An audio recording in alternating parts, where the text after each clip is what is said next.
Sarah ignores her companion's fatigue and moves forward, determined. Despite the difficulties, she insists they must train harder if they want to become holy knights. Exhausted, the boy questions if the training is really worth it. Sarah insists it is, believing effort brings results. Still, he remains doubtful, looking at the food and wondering if it all makes sense. The boy thinks about Sarah, his childhood friend. He sees her as a sister, kind and always caring for others. Even so, he admits she is his only friend. Together, they keep training with the goal of becoming holy knights. After the meal, the boy changes the subject and asks Sarah if she knows how the citizens of the 4th Division live. He reveals that those people live in misery and fight daily just to survive, which surprises Sarah with the seriousness of the topic. The boy explains that when they turn 18, everyone receives a class from the gods, like warrior, mage, or farmer. However, he believes no one is forced to follow the destiny set by that class. He reflects that classes like warriors and mages are naturally strong,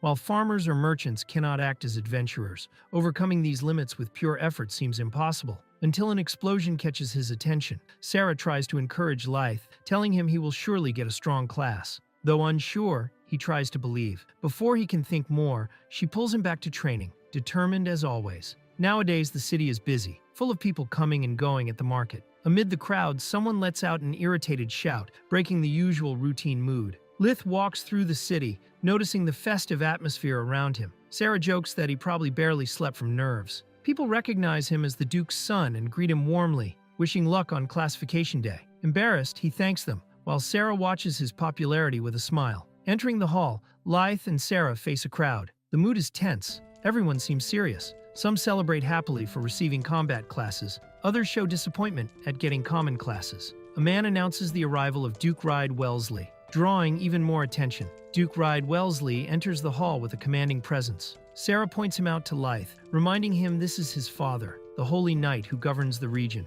Everyone around watches with respect. A young man asks Leith about the boy accompanying the Duke. Surprised, Leith reveals he is his younger brother, son of another mother, a woman from the 4th Division. Because of this, the Duke, as an aristocrat, does not officially recognize him. Still, Leith comments that everything could change if the boy gets a powerful class. Kite Wellesley is called for the ceremony. He confidently climbs to the altar, while the Duke watches silently. Everyone waits anxiously as he prepares to touch the crystal that will reveal his class. When he touches the crystal, a glowing symbol appears on Kite's chest. Everyone immediately recognizes it. He received the class of Holy Knight. The audience reacts surprised and impressed, while Leith watches in shock at the emblem marked on his brother. The narrator explains that the Holy Knight class is extremely rare, appearing in only 1 out of 10,000. Although family heritage increases chances, it remains unlikely. Still, Kite Wellesley was chosen. For the first time, the Duke calls him my son, congratulating him publicly. This surprises Kite, who feels anger realizing he was only recognized now, after years of being ignored. As Kite realizes his father used him to strengthen his own image, he decides to also take advantage of his new position. Then Sarah is called. Nervous, she tries to stay calm as she approaches the crystal, about to discover her class. Upon touching the crystal, the Holy Knight class symbol shines on Sarah's chest. Everyone is surprised to see she too was chosen for this rare and powerful class. After Sarah is acclaimed by the crowd, she turns excitedly to Leith, saying now it's his turn. He answers determinedly, but his look shows tension and doubt about which class he will receive. Sarah smiles confidently, supporting him. Leith is called and stands firmly, answering with a strong yes. As he walks toward the crystal, Sarah encourages him with a smile and wishes him luck. All eyes are now on him. Before Leith steps up, the Duke stares coldly at him and tells him not to disappoint. Leith responds with a serious look, aware of the pressure. Meanwhile, the crowd comments on how impressive it is that 2 holy knights have appeared on the same day, something almost unbelievable. But it remains to be seen what fate has in store for Leith. Convinced, Leith approaches the crystal, certain he will also become a holy knight. He reaches out confidently, determined to achieve the same grand destiny as Kite and Sarah.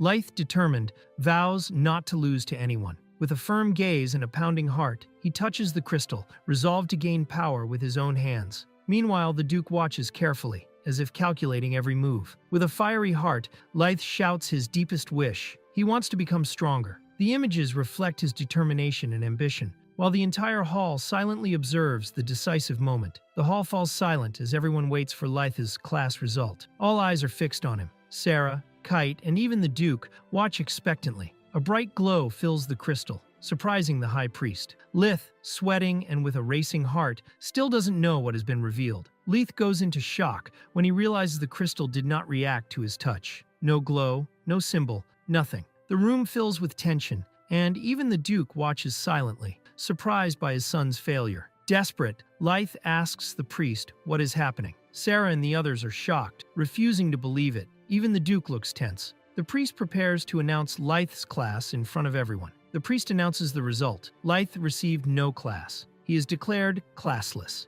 While everyone else receives a destiny upon turning 18, Leith finds himself rejected even by the gods. Back at the Wellesley mansion, Leith arrives downcast after the humiliating result. A maid calls him, saying the master, his father, wants to see him. The mood is heavy and Leith already expects the worst. Showing no pity, the Duke looks at Leith coldly and declares the end of their father-son bond. Leith is shocked by the words, officially rejected by his own family. The Duke coldly informs him that Leith is no longer part of the Wellesley family, nor considered his son. From now on, Kite is recognized as the eldest son. Leith has only 1 hour to leave the mansion. With an empty gaze and a broken heart, Leith stares at the closed door. The order is clear. He is no longer welcome there. Silent, he accepts the abandonment and prepares to leave behind everything he knew. While Leith faces abandonment, Sarah is celebrated in the city. At the bar, everyone toasts her achievement as a holy knight. Her father pays for drinks and calls her a heroine, leaving her embarrassed but visibly happy with the affection and recognition. As the city celebrates, some residents comment about the Duke.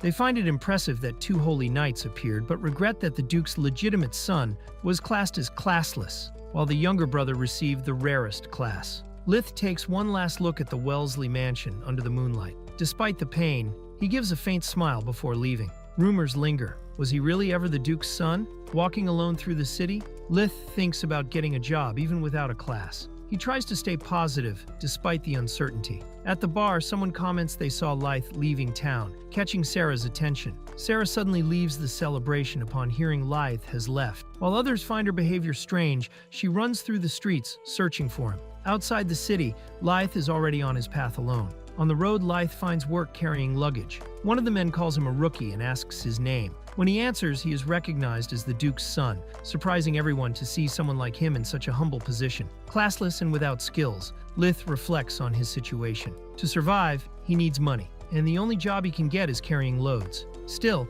he pushes forward, determined not to stop. While resting, the other adventurers mock Leith, sarcastically offering him common food. They say he as an ex-noble wouldn't have the stomach for it. From a distance, Leith kneels exhausted, bearing weight and humiliation, but still holding on. Sitting silently, Leith eats an apple while watching the others far away. He thinks about how he should be wielding a sword, not carrying luggage. Embarrassed, he wonders how far his situation can sink. While Leith watches curiously, one of the soldiers warns the group. The forest ahead is dangerous, and everyone must proceed carefully. But before he finishes, something unexpected interrupts, alarming him. The group is suddenly attacked by bandits. One guard shouts a warning as everyone quickly prepares for battle. Chaos takes over the road. During the attack, civilians panic. While the guards fight the bandits, Leith watches tense and unsure what to do. Despite lacking skills, something inside him begins to react. The bandit leader approaches confidently after defeating a guard. On the ground lies the fallen warrior's sword within reach. Leith watches the scene,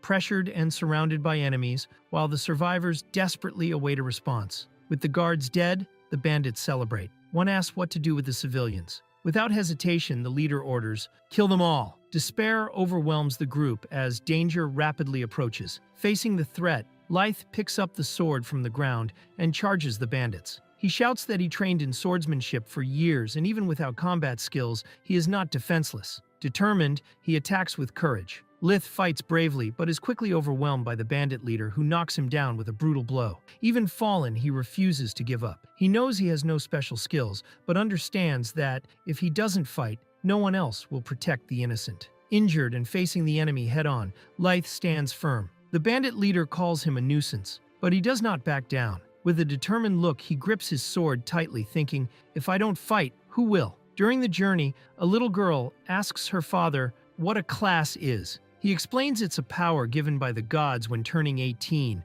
which defines a person's life path. Blade masters are good at fighting, farmers handle agriculture, and merchants work with trade and sales. The girl listens quietly, thinking. Leith, exhausted, holds his sword tightly while facing the enemy. Between breaths, he asks if that man is a true blade master. From a distance, the bandit leader watches him and calls out with contempt, "Boy!" Leith faces the bandit leader in direct combat. The enemy activates a warrior skill to increase strength, and the blow's impact is brutal. Leith's sword starts to crack, and he realizes the worst. His blade is breaking during the fight. Leith is hit hard and thrown into the air. The blow leaves him dizzy and stunned. He falls violently to the ground as civilians watch scared, shouting his name. The situation grows more desperate. The bandit chief delivers a powerful kick to Leith, sending him flying. Watching the impact, he admits he underestimated the boy for having no class. Though surprised, he acknowledges Leith is strong, even without being a blade master. Fallen on the ground, Leith watches the bandit approach calmly despite the danger.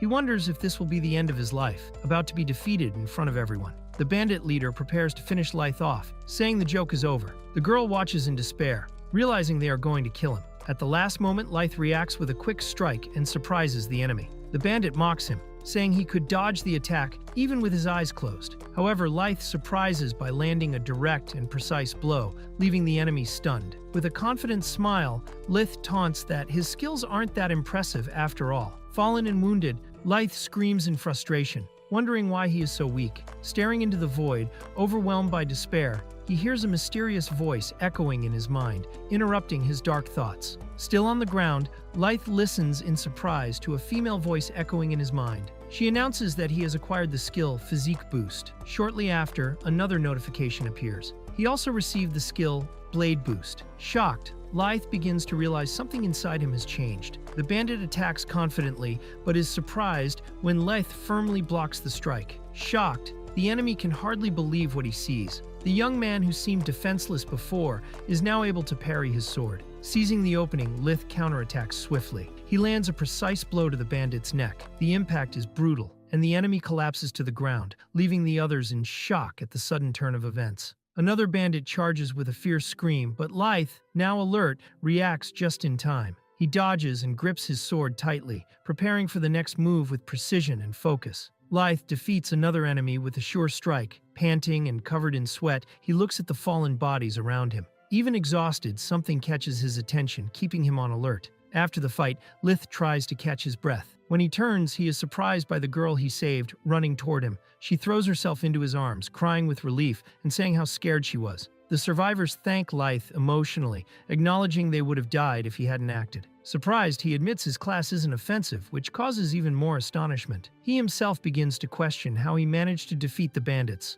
trying to understand what happened in that crucial moment. Leith recalls the battle, feeling that something awakened inside him when he struck the enemy. He heard the voice of a goddess speaking about a newly granted skill. Still confused about what happened, he feels relieved to have saved everyone. The man who was saved approaches Leith with gratitude and offers help as repayment. He says he is willing to provide financial support or even use his influence to intercede if Leith needs it. Silently, Leith watches him, surprised by the generous offer. Leith accepts the offer and says there is something he would like to discover, asking for support with that. The next day, the scene shifts to a new location, indicating he is about to seek answers with the promised help. The next morning, Father Augustinus is busy writing when an assistant informs him that someone came to request a class re-evaluation. Without even looking up, Augustinus coldly tells them to ignore the request. The assistant insists, saying the visitor brought a letter from an old friend of Augustinus. Intrigued, the priest decides to read it and, upon finishing, changes his demeanor,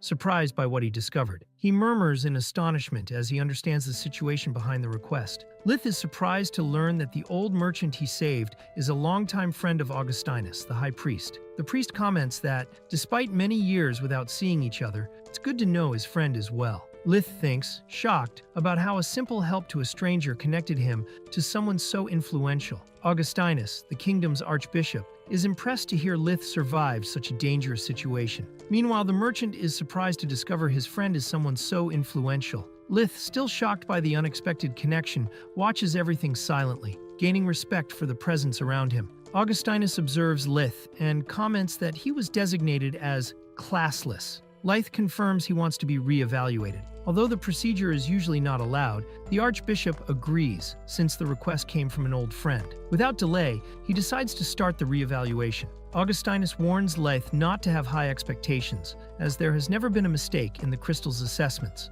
Upon touching the orb, the result appears. Leith's class remains blank. Everyone assumes nothing has changed, until one of the assistants notices something strange. The crystal reveals two rare skills, Physique Boost and Blade Boost. The Archbishop is shocked since Leith is not a swordsman, yet possesses these techniques. He questions how this is possible, as such skills cannot be obtained by just anyone. The Archbishop explains that Physique Boost and Blade Boost are combat skills, impossible to acquire for farmers or merchants. However, even without a defined class, Leith has them, something completely unusual. The Archbishop is impressed that Leith, despite being classless at 18, possesses Blademaster skills. When asked what this power could be, he admits he doesn't know either, until suddenly he seems to remember something. After a brief pause, the Archbishop orders Leith to follow him. Surprised, the young man accompanies him to a mysterious new place, the Archive Chambers. In the Archive Chambers, the Archbishop shows ancient records to Leith. Among the books, he recalls a person from the past who also lacked a class,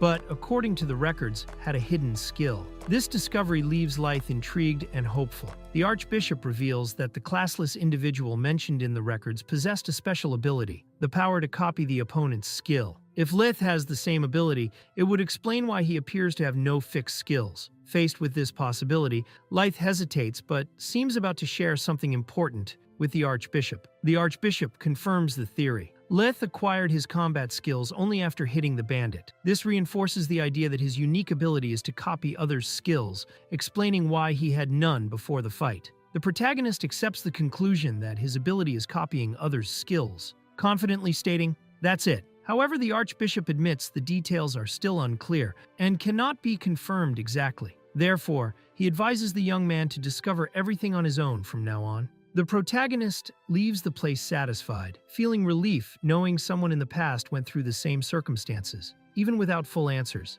that is enough to give him hope. The protagonist walks through the city with a clear goal, to better understand the power awakened within him. Even without knowing exactly how to do it, he shows determination. With a slight smile, he decides he will find his own path. With a determined look toward the fortress, the protagonist declares his decision firmly and hopefully. He will become a knight. This is the first goal on the new path he chose to understand and master his power. The protagonist arrives at the registration place and, after handing in the required documents, receives confirmation. He is officially registered for the knight exam. The beginning of his new journey is about to start. The protagonist is informed that the knight exam will take place the day after tomorrow. The attendant reminds him to bring the registration form on the day. With a confident smile, he thanks her for the help. The protagonist enjoys local food while walking through the imperial capital, admiring the city's movement and energy. He comments to himself how there is activity everywhere, confirming the grandeur of the place. The protagonist observes the environment and notices many strong people around, which makes him feel some pressure. Determined, he decides to train until the exam day.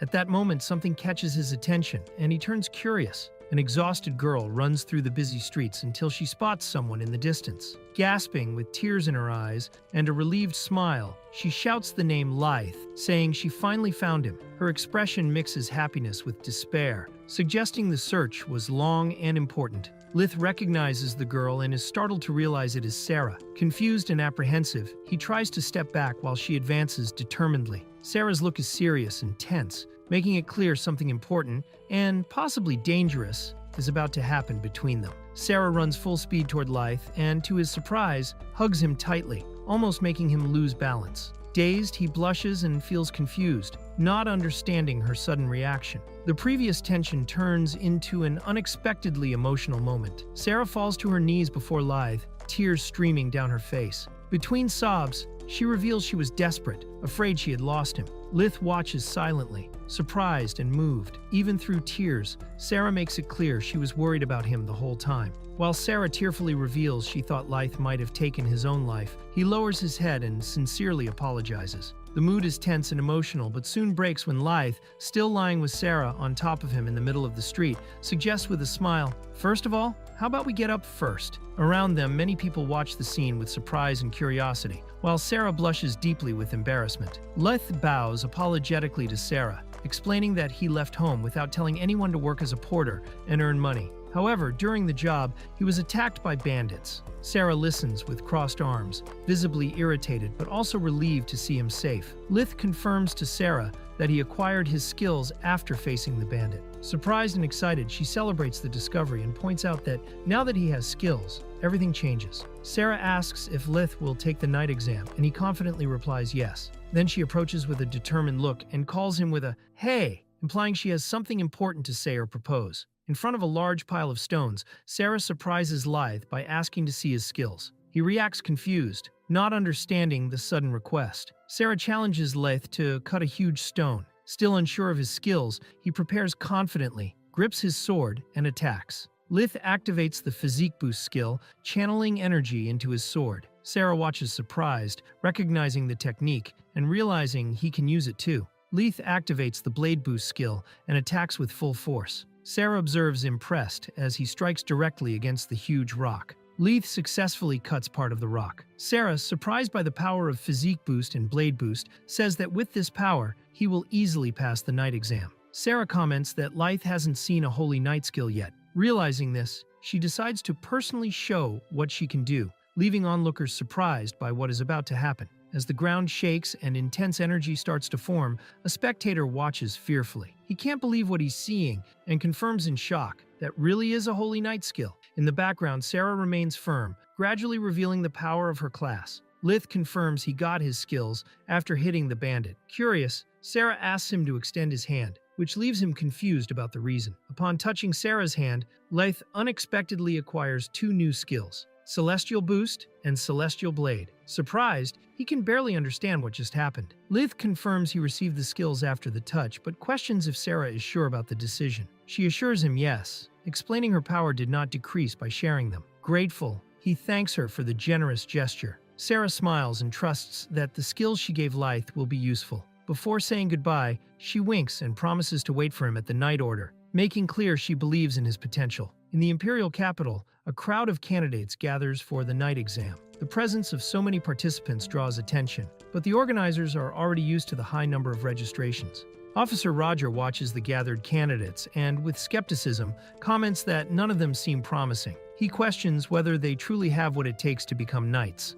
A subordinate, uncomfortable with his judgment, asks him not to speak that way. The narration explains that knighthood is one of the highest positions in the kingdom. Only a few among those with combat-oriented classes manage to achieve this title, making it a prestigious and difficult profession. Meanwhile, someone walks with determination. The candidates assemble for the knighthood exam. The presence of a new participant draws the attention of some, who look at him with curiosity and suspicion. The atmosphere is tense and expectant as everyone lines up for the evaluation to begin. Officer Roger introduces himself as the evaluator for the knighthood exam and makes it clear that only the truly capable will be approved. He states that it doesn't matter if the candidate's motives are fame, power, or money. What defines success is skill. Roger explains that by passing the exam, the candidate earns the title of 9th rank, equivalent to a baron. He emphasizes this is just the beginning, and that with effort and accomplishments, it is possible to climb higher in the hierarchy until becoming a high-class noble. Everything depends on one's own abilities.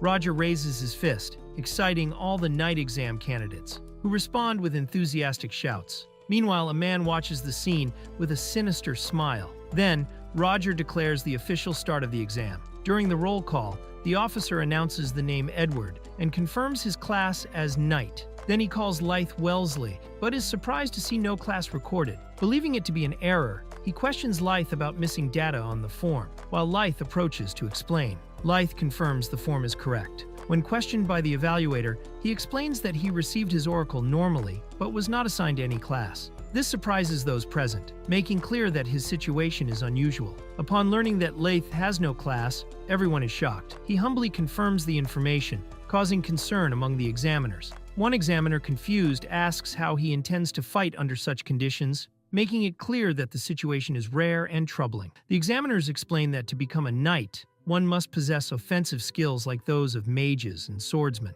Moreover, one must be stronger than them. Seeing that Leith has no class, they question his decision to participate, suggesting he would only get hurt. Leith responds with a confident smile, saying he knows how to fight, so it would be fine. His carefree answer leaves the examiners and other candidates completely surprised. The examiner, finding the situation interesting, decides to allow Leith to take the test even without a class. The officer reluctantly agrees, calls his name, and he advances confidently, while the examiner watches with a curious smile. A young noble named Logan Bentley mocks the knight exam, saying even simple people can now participate. His arrogant comment draws attention, and one of the officers explains he is an aristocrat. The examiner watches silently, not reacting. Logan faces the protagonist with disdain, saying a weakling without a class like him could never become a knight. He humiliates him in front of everyone, telling him to stay in his place. The protagonist stares silently, but is visibly affected. Logan tries to provoke the protagonist, mocking and calling him Mr. No Grace,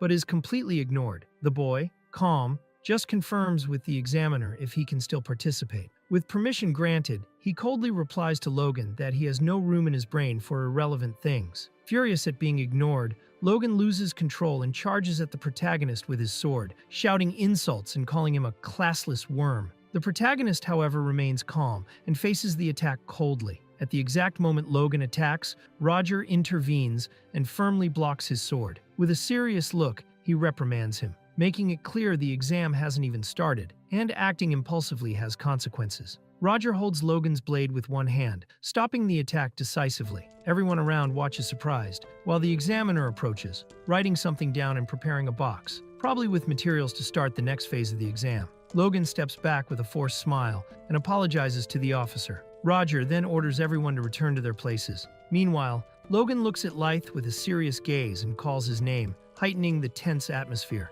Logan looks at Leith with a provoking smile and says he is eager for their fight. The tension rises, but Roger jokes about the situation, saying Leith made a new friend, while another officer reacts confused by the comment. Roger watches the candidates and comments to himself that this year's exam might be interesting. He recognizes that Logan Bentley seems skilled but also too vain, leaving doubts about his potential to grow. Roger observes Leith and acknowledges that even without a class, he managed to cause damage while his physique boost ability was active. Surprised, Roger admits he was caught off guard and begins to pay more attention to him. Roger watches the candidates and, changing his initial opinion, admits this year's participants are promising. The images highlight Leith, Sarah, Logan, and others, reinforcing that they all have potential to stand out in the exam. All students gather in the courtyard for a new training stage. The instructor, seeing the full group, confirms everyone has arrived, starting what appears to be an important activity. The instructor announces the exam will be a simulation of real combat. Participants will be evaluated based on their performance during the battle. He emphasizes that despite the seriousness, it is not a fight to the death. The instructor distributes magical rings that create a barrier to protect participants from damage.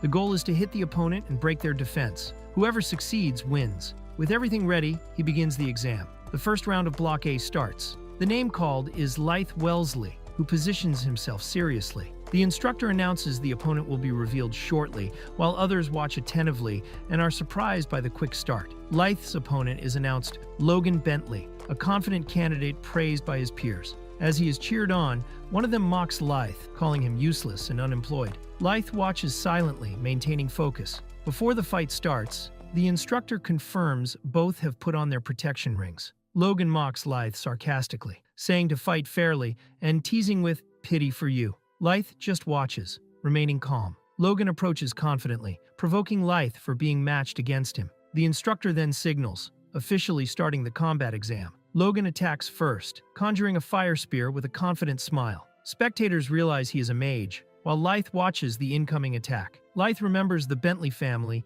is famous for its mages. Logan remains confident and easily casts another spell, surprising Leith, who stays alert. Leith is hit squarely by Logan's attack, who approaches laughing and mocking. The impact surprises everyone, including the instructor, impressed by the spell's speed. Logan is shocked to see his magic cut off mid-air. Leith, calm and determined, easily neutralizes the attack, surprising everyone with his skill. The audience watches in shock as Leith advances across the battlefield, surrounded by flames. He activates a skill called Celestial Boost, impressing everyone with the speed and power. Leith feels stronger, with heightened reflexes and magic. Surprised by his own performance, he realizes he can now easily defend against fast spells, something that seemed impossible before. The crowd is stunned when Leith cuts through a fire lance, an act considered impossible. Even the instructor is impressed. Logan, surprised but smiling, acknowledges Leith's skill and praises him. Logan gets irritated and says he doesn't understand how someone without a class like Leith can use skills. Still, he arrogantly claims he will never be defeated, revealing he has mastered high-level techniques.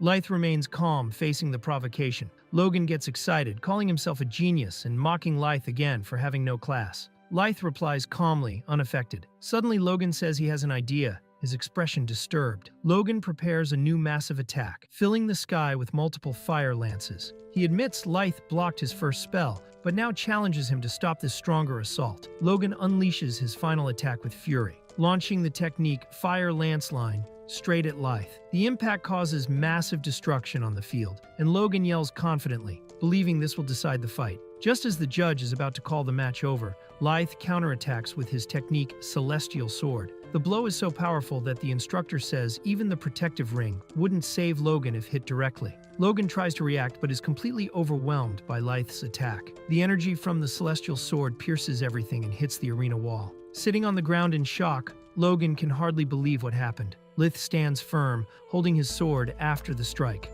Logan, stunned, recognizes the technique as Celestial Sword, an exclusive skill of Holy Knights, not understanding how someone without a class used it. Logan panics when he realizes his magic isn't working. Confused and furious, he wonders why a useless guy like Leith can use a sacred skill. Meanwhile, Leith stares at him silently, keeping control of the situation. Logan shouts angrily for Leith not to think he's better. Determined to turn the tide, he activates his last resource, gathering all his remaining magical energy for a final attack. The atmosphere grows tense. Logan unleashes his final technique, Dragon Breath, a magical explosion shaped like a dragon charging at Leith with fury. With wide eyes, he bets everything on this desperate attack. Logan's technique causes a devastating explosion, frightening the spectators. The impact is so strong it reaches the audience, forcing the instructor to cast a protective spell to shield everyone nearby. Exhausted, Logan laughs and declares victory, believing his power was decisive. The instructor, worried,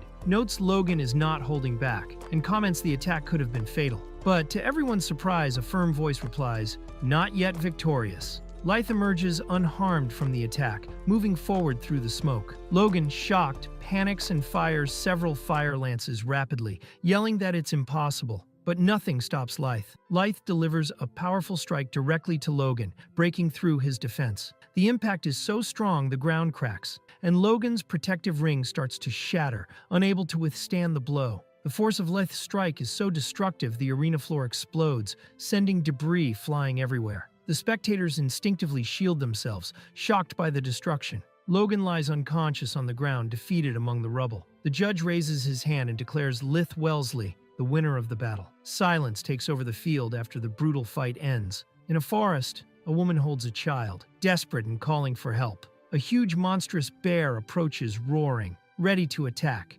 Danger is near, and no one is around to protect them. At the critical moment, a young warrior woman appears and stands between the bear and the victims. She faces the beast head-on, ready to fight. The woman and child watch wide-eyed, surprised and hopeful at the sudden rescue. After the rescue, the knight asks if they are hurt. The child, amazed, confirms she is a knight and thanks her. Inspired by the heroic act, the boy eagerly declares he wants to become a knight someday. The knight smiles kindly and says she's sure the boy will be an amazing knight. Then she looks at young Leith and confidently says he will also become a great knight. Leith is officially declared the winner, walking calmly as others watch in shock. They comment that Logan was the heir of a noble and powerful family, yet was defeated in moments. Many are impressed to see the Celestial Sword for the first time. Leith walks silently, noticing something strange. He acquired Logan's skills, including Fire Lance Rain, and even Dragon Breath. Thinking about it, he concludes this happened the moment he struck Logan. Though confused, he accepts that now he has his opponent's abilities.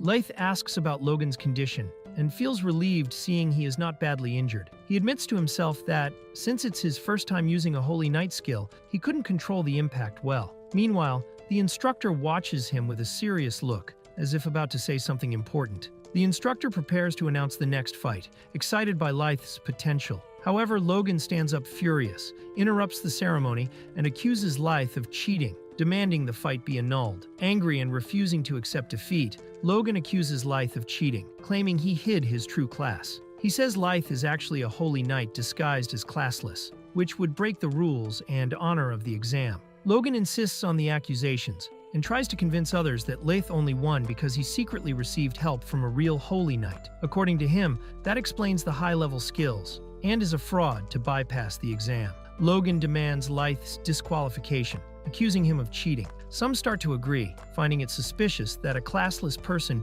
used a holy knight skill. Although exaggerated, doubts begin to spread among the candidates. With pressure rising, one of the judges suggests postponing the decision on the fight's result. Logan watches hopefully, expecting punishment for Leith, but a firm and determined voice interrupts. There is no need for that. An imposing figure stops everything. Princess Iris. Her arrival surprises everyone, and her firm tone shows she intends to resolve the matter immediately. Everyone kneels out of respect for Princess Iris. Revealed as the first princess of the Lawrence Empire, her unexpected presence surprises Leith, who wonders why someone so important is here. The princess, smiling confidently, approaches him directly. Princess Iris declares there was no cheating and confirms Leith really has no registered class. Despite this, she confirms the Celestial Boost and Celestial Sword skills are genuinely his, leaving everyone amazed. Princess Iris accuses Logan Bentley of being the true culprit for acting against the spirit of chivalry, firmly stating he disrespected the tournament's principles.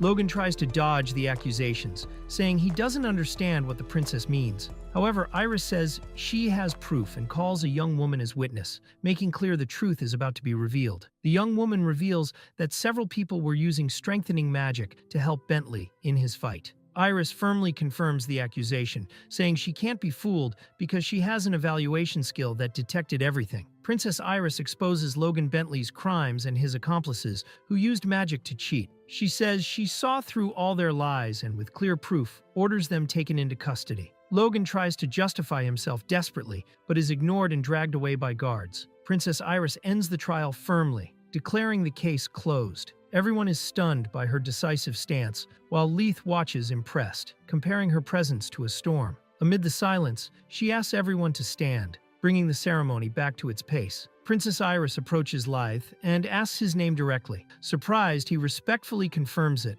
while everyone watches silently as a new recognition begins. Iris looks at Leith closely with an intense and assessing gaze, leaving him visibly unsettled. After a brief silence, she makes her decision firmly, saying aloud that she already decided what to do. Iris, smiling confidently, announces that by her own will, Leith will become a member of the Royal Guard. Surprised, he is shocked by the sudden decision, not understanding how he reached this point. Leith starts the day greeting a village lady, and by touching her hand, acquires the cooking skill. She smiles and wishes him luck with his shop. With his ability to copy talents, villagers begin to actively seek him out, all wanting his help with local tasks. Leith is brought to the imperial throne by Iris. Before the emperor, Richard III announces he has brought a newly appointed royal guard, formally presenting Leith as the chosen one. Leith is shocked, realizing he stands before the king himself, surrounded by nobles and spectators. He tries to keep his composure, but nervously wonders why he is in such a sudden and grand situation. Princess Iris publicly declares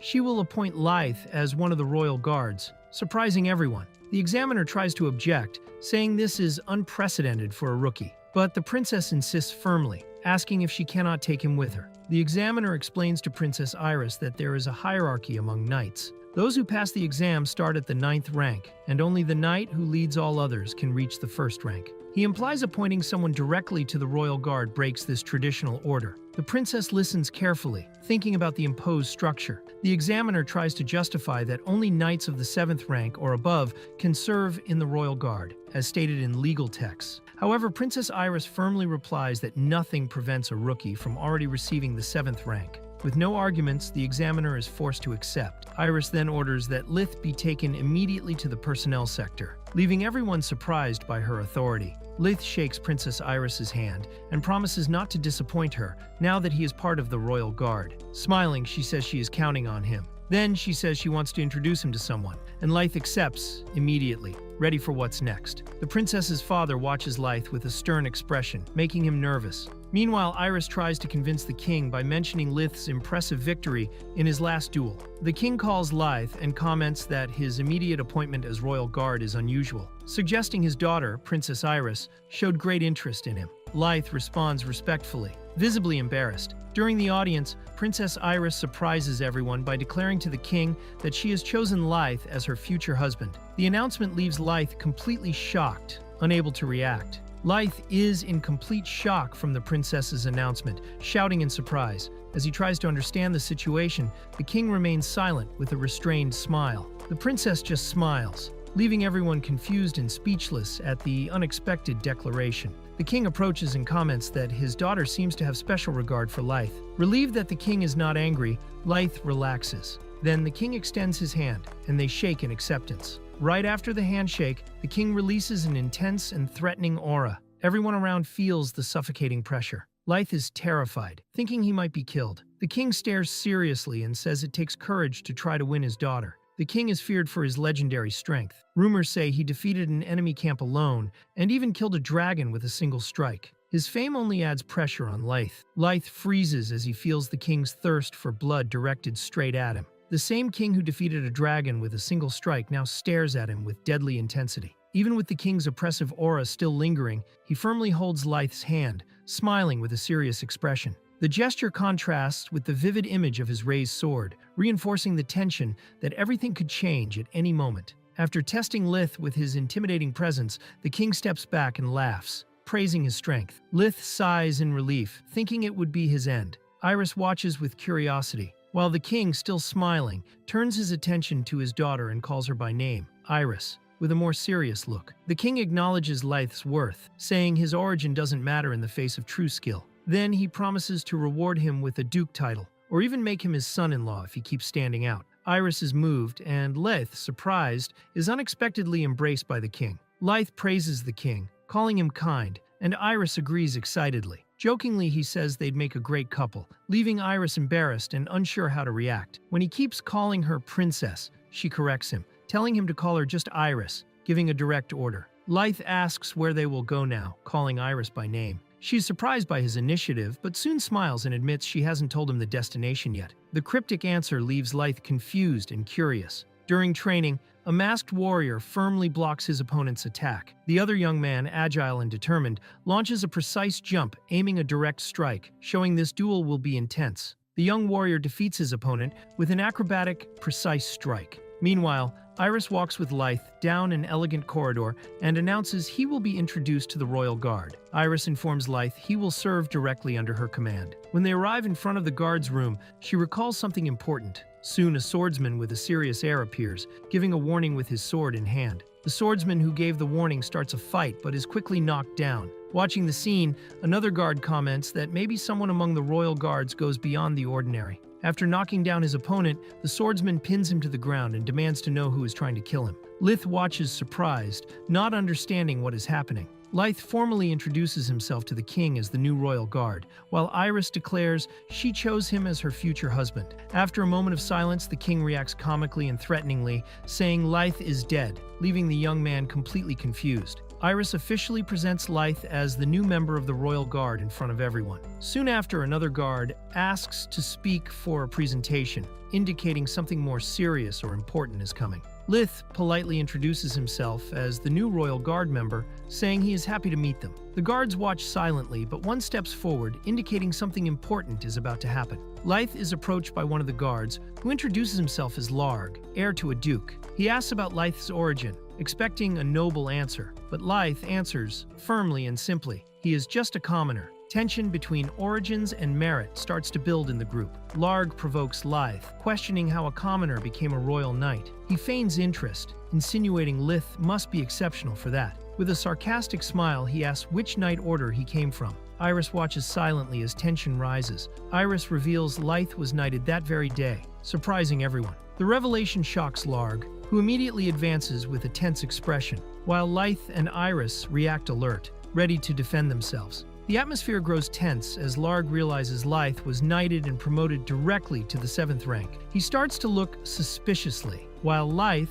expecting this reaction, understands everyone would think the same way. Larg explodes with indignation upon learning Leith was promoted to the 7th rank without deeds to justify it. He calls the situation absurd and starts questioning who authorized this decision, angrily pointing and drawing everyone's attention. Iris looks at Larg with superiority and says she approved Leith's promotion. When questioned, she directly challenges him, implying he doubts Leith's skills. The tension rises and Larg swallows nervously at the provocation. Iris suggests Leith prove his skills in a quick duel. Larg immediately accepts, eager to personally test the rookie's strength. Leith is surprised by the sudden decision, while another Royal Guard member reprimands Larg for disrespecting the princess. Captain Urs intervenes and forbids the duel between Larg and Leith, saying Larg is still injured and not recovered. Despite protests, Urs holds his decision and instead proposes another way to test Leith's skills. Leith prepares for combat against Captain Urs himself, who takes responsibility to test his skills. Both face each other seriously, ready to measure their strength directly. While everyone comments on Captain Urs's overwhelming strength, considered one of the most powerful in the Royal Guard,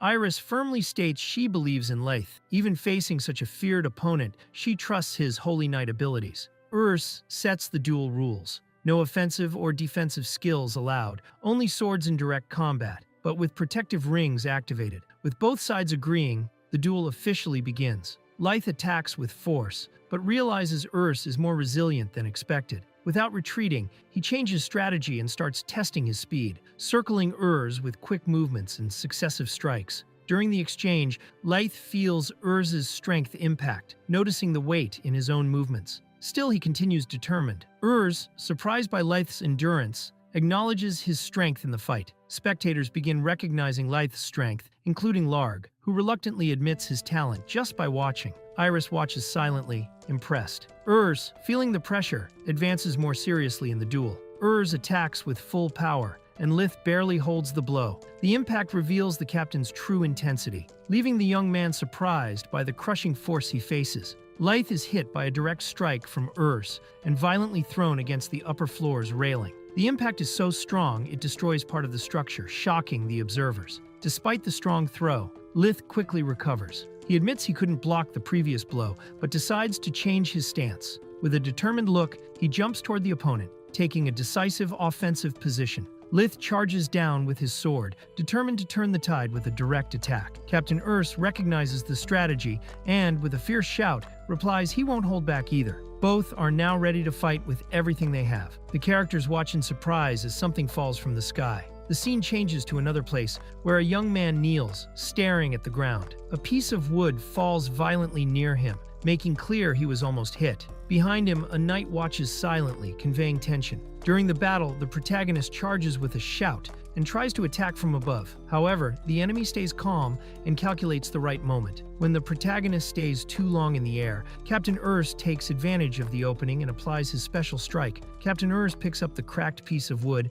and watches silently. In front of everyone, he admits his defeat. The revelation shocks those present, who react surprised by the honesty and unexpected outcome of the fight. The knight recalls underestimating his opponent. He thought he could handle the attack, but the strength shown went far beyond his expectations, making clear how dangerous the adversary really is. Urs admits that without using his skill, he would have lost. Even activating his power, he was fairly defeated. The others watch surprised, impressed by the captain's honest admission of defeat. After acknowledging defeat, Urs praises the young warrior's potential, saying it will be exciting to see him grow stronger from now on. The scene ends with everyone gathered in the courtyard, marking the end of the confrontation and the start of a new respect among them. The captain announces he received a new mission and can no longer protect the princess. The responsibility now falls to Leith, who reacts surprised and confused when named the new personal guard, not fully understanding what is happening. Leith sets out on a mission to escort Princess Iris to the Grand Duchy of Grawl.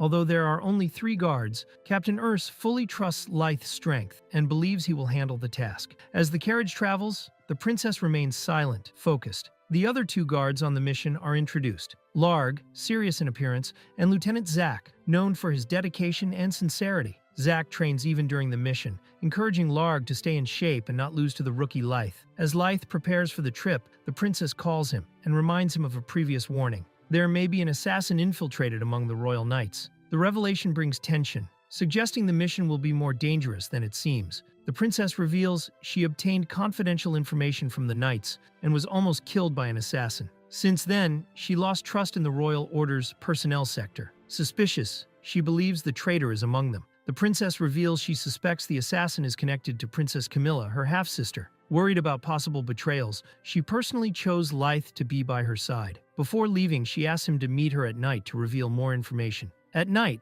exhausted after training, Leith rests in his room, complaining about body aches. Remembering the princess's request, he gets up and starts looking for Iris's room, still unsure where she is staying. Entering the princess's room, Leith is surprised by Iris, who suddenly grabs him and hugs him tightly. Confused and not understanding the situation, he reacts surprised, calling her name in shock. Iris looks closely at Leith and, with a teasing smile, asks if he wants to spend the night with her. Before he can react, she orders him to be silent, saying it's an order, leaving him even more confused and unsure how to respond. Iris continues teasing Leith with a direct and firm gaze. He clearly doesn't know how to act and stays still in the unexpected situation. The atmosphere between them intensifies, leaving it unclear if her attitude is serious or part of a bigger plan. Leith tries to leave the room quickly, visibly embarrassed, while Iris enjoys the situation. Zack appears worried, asking if something happened. Despite the strange mood, Iris keeps her composure and allows him in,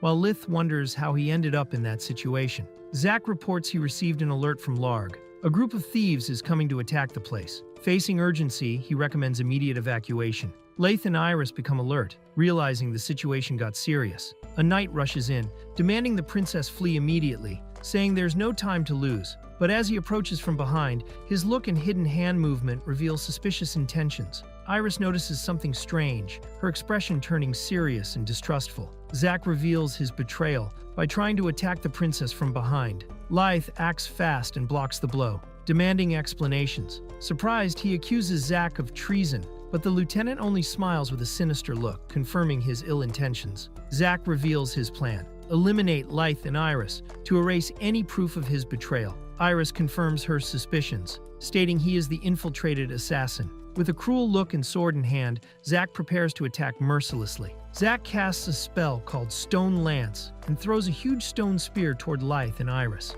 The attack is quick and powerful, forcing them to retreat immediately. Iris watches the assault with a serious expression, aware of the danger. Zack uses another powerful spell, Stone Hand. Giant stone hands rise from the ground trying to grab Leith and Iris. They try to escape, but the attack is fast and dangerous, leaving Leith alarmed by the severity of the situation. The stone hand grabs Leith, immobilizing him. Iris watches desperately, unable to help him in time. At the critical moment, a mysterious creature appears and attacks fiercely, surprising Zack and breaking the spell's concentration. Zack advances confidently and taunts Leith, saying he's not as impressive as rumored. Leith tries to react but is weakened. Iris watches the tense situation, preparing herself while Zack approaches ready to finish the attack. Zack reveals his final plan: write a false report saying he arrived at the scene and saw Leith assassinating the princess, then pretend he defeated him. This would erase any suspicion against him. Satisfied with his plot, he cruelly smiles and sentences Leith to death. Leith tries to punch Zack with a direct hit, but the impact barely affects him. Zack reacts with momentary surprise, then arrogantly laughs, mocking Leith's effort and saying the blow didn't even tickle. During the confrontation, Leith awakens a new power. Stone fragments surround his body, and he acquires the same skills as Zack: Stone Lance and Stone Hand. Now mastering earth magic, Leith prepares to retaliate with full force. Leith counterattacks using the spell Stone Hand, the same technique as Zack. Surprised and panicked, Zack is grabbed by the Stone Hand and screams desperately, realizing his own powers are used against him. With Zack completely immobilized, Leith channels his magic and fires a powerful close-range fire lance. The fire spear pierces with destructive force, ending the fight decisively and overwhelmingly. Zack, badly wounded, can hardly believe what happened before collapsing. The room is left with a huge hole in the floor, a result of the devastating attack. Iris asks about Leith's injury, but he reassures her he is fine, though still shaken by what he just faced. While Leith is still recovering, Urs appears praising his performance and saying he expected great things from him. Suddenly, someone screams desperately, "Iris, no!" and Urs's expression subtly changes, suggesting something serious is about to happen. Earlier, Zack demonstrated his combat skills with devastating moves: Lieutenant Punch, Lieutenant Beam, and even a special transformation. Leith and Iris watched impressed, recognizing the kingdom's lieutenants as true power monsters. A messenger rushes to Lord Ride with an important report. Upon hearing it concerns Leith, the noble immediately changes his expression, becoming serious and thoughtful, indicating Leith's name carries great weight and importance. Lord Ride learns that Leith was recently appointed as a royal guard. The news visibly surprises him, showing this sudden appointment has significant and perhaps worrying implications in the political or military scene. The messenger informs that Leith passed the knight exam with excellence and was immediately promoted to the 7th rank. The revelation is so surprising that Lord Ride reacts sharply, standing up forcefully, showing this sudden rise may interfere with bigger plans. Lord Ride reacts angrily, learning Leith became a royal guard and was promoted to the 7th rank. He calls him incompetent and says he has no class to justify it. The messenger, however, explains Princess Iris witnessed Leith using Holy Knight skills during the exam, which was enough to secure his promotion. Upon hearing Leith used a Holy Knight skill, Lord Ride loses control and grabs the messenger, demanding explanations. Furious, he shouts, "It's absurd." The messenger, terrified, admits he also doesn't understand how it happened, leaving the noble even more frustrated. During the conversation, it is revealed Lord Kite is already aware of Leith's rise. With a serious and determined look, Kite confirms his position, making clear that the situation involving Leith now involves high-ranking figures and will be taken seriously. Two goblins chat excitedly until they notice something strange coming from the forest. One is brutally attacked and falls to the ground, with his mouth open, dead instantly. The group reacts shocked, but it's still unclear who or what caused the attack. Lord Kite appears before the goblins with a cold smile, apologizing for interrupting their meeting. With dominant presence and weapon in hand, he easily eliminates one goblin, leaving the others terrified before his overwhelming power. A goblin tries to attack Lord Kite from behind, but is quickly noticed. With a single brutal move, Kite hits him with enormous force, throwing the enemy far and showing once again his absolute power. Kite calmly faces the goblins ahead. One tries to surprise him with a direct attack, but Kite intercepts with a devastating punch to the shield, violently throwing the creature away. The power difference is overwhelming. Kite activates the skill Celestial Boost, drastically increasing his strength and speed. Enemies around are shocked to see him using a Holy Knight technique, something they considered impossible for someone like him. Suspicion and fear spread. They don't believe a mere rookie could have such high power without cheating. While Kite dominates the battlefield, the goblins watch in shock. One reflects with envy and frustration. Kite is already 7th rank, while he is still 9th, the lowest level. The power gap becomes clear as Kite brutally crushes one monster with a devastating strike, showing he no longer belongs to the same level as the others. While Kite faces a new enemy, another outraged observer reflects silently. He can't accept that someone like Kite, without a defined class, has exclusive Holy Knight skills and ranks above him. To him, it seems a cruel joke, but reality hits hard. Even without official status, Kite keeps crushing opponents with power that can't be ignored. The monster advances brutally, shaking the ground with each step. But Kite, staying calm, extends his arm prepared for impact. His eyes show absolute focus, ready to counterattack without hesitation. Kite raises his sword, wrapped in celestial energy, and strikes powerfully against the monster. The blade descends with destructive force, breaking the enemy's attack with a cutting glow. Kite's attack hits directly, throwing enemies into the air like dolls. The goblins are knocked down with no chance to react. Amid the dust, a figure in armor slowly approaches. On top of a pile of defeated enemies, Kite watches calmly. A man approaches and calls his name, asking him not to panic. Tension rises with the arrival of this new mysterious presence. A blonde knight looks at Kite with disdain, convinced Leith's rise to 7th rank is a fraud. He points to an upcoming duel tournament, saying it's the perfect chance for Kite to prove his worth and claim the title for himself. The blonde knight explains the tournament is for knights with less than 3 years of experience. Winning guarantees the 7th rank automatically, just like he earned. He looks at Kite confidently, suggesting this is the only legitimate way to climb. Kite accepts the tournament challenge without hesitation. Confident in his Holy Knight skills, he declares he has no chance of losing, staring at his rival with determination. The commander orders Kite to win the tournament and surpass Leith. Determined, Kite watches Leith silently, keeping those words as a new goal.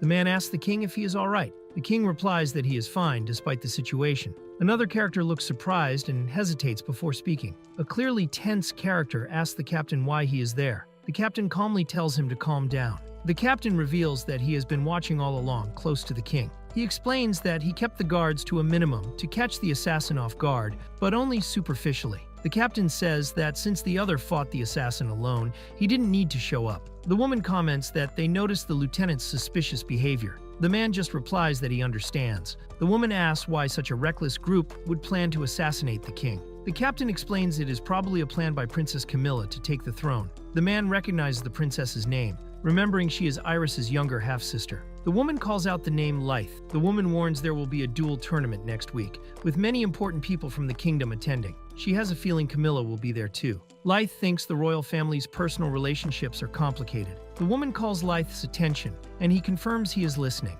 The woman asks Leith to show his strength and make the enemies realize they can't face them carelessly. Leith becomes serious, clenches his fist in determination, and says he understands. Meanwhile, the captain remains thoughtful, observing the surroundings. The city is busy with people on the streets and merchants calling customers. In the middle of the crowd, someone notices something and calls others' attention, pointing at something or someone. The Central Order of Knights group arrives in the city, drawing attention from the people around. Some admire them and think they are amazing. Among the knights are Sarah, Claire, and Cindy. Someone calls for Sarah, surprising her. Leith and Iris appear together, catching everyone's attention. Sarah confirms she knows Princess Iris and remembers thinking of recruiting her for the royal guard. Cindy asks why the princess is with Leith. Iris explains she personally appointed Leith as her royal guard. Leith thanks Sarah, saying he couldn't have done it alone, as she shared her power with him. Sarah, surprised and embarrassed, admits she owes Leith a lot. Iris teases Sarah, asking if she has feelings for Leith, making Sarah nervous. Sarah gets nervous and tries to explain, but Iris jokes that it makes things easier. People nearby notice the tension and comment that it's a love triangle. Leith watches the scene, confused. Iris smiles and says they are now rivals. Iris confirms they are rivals and tells Sarah to win the tournament and join the royal guard so she can work alongside Leith. Sarah hesitates, but before responding, someone shouts, "Thief!" drawing everyone's attention to a situation in the street. A thief with ice abilities threatens the citizens, who flee in panic. The princess orders them to prioritize the people's safety and to chase the thief. Leith and the others prepare to act. The thief shouts that, after driving the residents away, he will start looting. Meanwhile, he throws a large stone toward them. A hooded man appears with 2 guards behind him, smiling mysteriously. The hooded man taunts the thief, calling him a big fly in the air. The thief reacts angrily, accepting the challenge and chasing after him. The hooded man launches a powerful attack that explodes in the sky instantly. Everyone is surprised by the speed and force of the strike. The hooded man taunts, saying he expected more entertainment. 2 guards tell him to stop playing around and say they need to leave. Leith asks the princess if she knows the hooded man. She replies yes, he is Julius Argyle, the sage of the Eastern Knights Order. The map shows the Lawrence Empire, a nation protected by elite knights famous for their combat skills. As always, geniuses from all over the country gathered this year to sharpen their skills in a tournament. This is the duel tournament of the Lawrence Empire takes place at the Polaris Coliseum Arena, where a large crowd watches the battles. The crowd in the Polaris Coliseum Arena is excited and ready for the tournament to start. An announcer asks the audience if they are prepared for the event. A presenter tells the audience that over the years, many heroes have emerged victorious in the duel tournament. The winner will claim the 7th title. She challenges the new knights to discover who will be the strongest. Before the tournament begins, the nation's guardians are introduced to the audience. They are known by all, considered the peak of strength and the standard for new knights. The country's peace is protected by them. The arrival of Captain Leona Frost of the Central Knights Order is announced, and the crowd gets excited. Someone comments that Leona is still very popular, while another person finds the noise strange. Captain Rigel Radner of the Western Knights Order enters the arena. He is known for winning all battles with his strong defense. Rigel tries to bet with Leona on who will last longer until the tournament ends, suggesting celebrating with drinks if he wins. Leona is surprised and tries to get his attention. Captain Ralph Sullivan of the Eastern Knights Order is introduced. He is known for annihilating monsters and staying calm in any situation. He bets on the newcomers of his order, saying they have talent. The presenter announces the first princess of the Lawrence Empire, full of grace and elegance. She is seen as a goddess and loved by the people because of her generous heart. Princess Iris Lawrence is introduced. Her tireless efforts maintain peace in the royal capital. The public admires her, commenting on her beauty and striking presence. Some spectators comment about Leith, who should be protecting the princess but is not present. The presenter announces the first competitor of the battle. The first competitor enters the arena. He is a knight from the west, with a body that looks like plate armor. He dominates his opponents with tremendous strength, like a volcano ready to erupt at any moment. The Western Knight is about to explode with power and strength. The other competitors watch, impressed by his destructive potential. The Knight Maurice Brute is announced as a tank. The audience is impressed, feeling the force of his fight and his fighting spirit. Maurice Brute is a promising rookie who has already proven his worth on the battlefield. His opponent is a knight from the Central Order, gifted with divine powers. granted by God. Maurice's opponent is Sarah from the Central Order, known for her exceptional sword skills. Leith watches and encourages Sarah not to lose. Sarah refuses to lose. The presenter announces that her class is Holy Knight, a rising star among the Central Knights. Sarah Scott enters the arena, determined to win. The presenter calls the competitors to the center of the arena and explains the rules. Being knocked down or stepping out of the ring for a count of 10 means defeat. The fight can be stopped if necessary, and both will use protective rings to avoid lethal attacks. If the ring breaks or a fighter gives up, the opponent wins. A priestess casts a protective barrier around the arena to ensure safety during the fight. The barrier materializes around the site. The presenter starts the first round of the tournament between the Western Knights and the Central Knights. The fight begins. Sarah is determined as she advances with her sword in hand. Maurice Brute charges with full force and knocks Sarah to the ground with a powerful blow. The narrator tells that he was born and raised in a small village between the Lawrence Empire and Novelturnia. They lived in peace with cattle until one day. A bloodthirsty tiger attacked the village, causing panic among the residents who try to flee. The residents try to fight the bloodthirsty tiger while waiting for help from the knights. Even without knowing if the call was received, they resist with all they have. The villagers discuss whether the knights have arrived yet, but no one is sure. Meanwhile, the tiger corners them, and a young man runs to protect them, despite the imminent danger. The young man tries to protect the others, but ends up being brutally bitten by the tiger. The scene is quick and desperate, with everyone around shocked by the attack. The soldiers finally arrive at the village. One orders the residents to flee quickly while the team prepares to face the tiger. After seeing the courage of one villager, a knight thanks him with a respectful look. One knight confidently jumps and declares he will take down the beast with a single strike. He aims directly at the tiger, determined to end the threat once and for all. The knight lands with brutal force, crushing the tiger in a single blow. The impact is so intense that the ground cracks under his feet, and the beast falls defeated before everyone. The knight congratulates the young man for the courage shown and asks his name. Still out of breath, he replies, "Maurice Brute, sir." The knight smiles and thanks him, memorizing the name of the boy who faced the beast. Maurice recalls the moment he was recognized by Rigel after protecting the village. From that day, the desire to become stronger was born in him. Strong like Captain Rigel, Maurice remembers the path he took, his training, joining the Western Knights Order under Rigel's command, and the promise to become the tournament winner. Now, he faces Sarah confidently. Sure, he is no longer the same. He has become stronger. Sarah quickly advances, unleashing a series of attacks against the heavily armored opponent. He reacts with strength, trying to block with his huge shield. She stays agile, dodging and retreating, preparing for the next strike. Her eyes show full concentration. She is determined to win. Sarah activates her technique, Thousand Frost, rushing in with a fast cut. At the same moment, her opponent raises his shield with the skill Steel Citadel, blocking with full force. The impact between the two techniques causes an explosion of energy, marking the direct clash between offense and defense. The previous impact leaves the knight unbalanced. Taking advantage of the opening, Sarah prepares to attack. While he activates the technique Steel Chariot to try to defend himself, she sees a clear chance to counterattack with precision. Sarah moves with agility, dodges the opponent's blow, and throws him away with a quick and precise attack. Upon landing, she slides gracefully to the center of the arena, creating a magical mark on the ground, indicating the use of a special skill.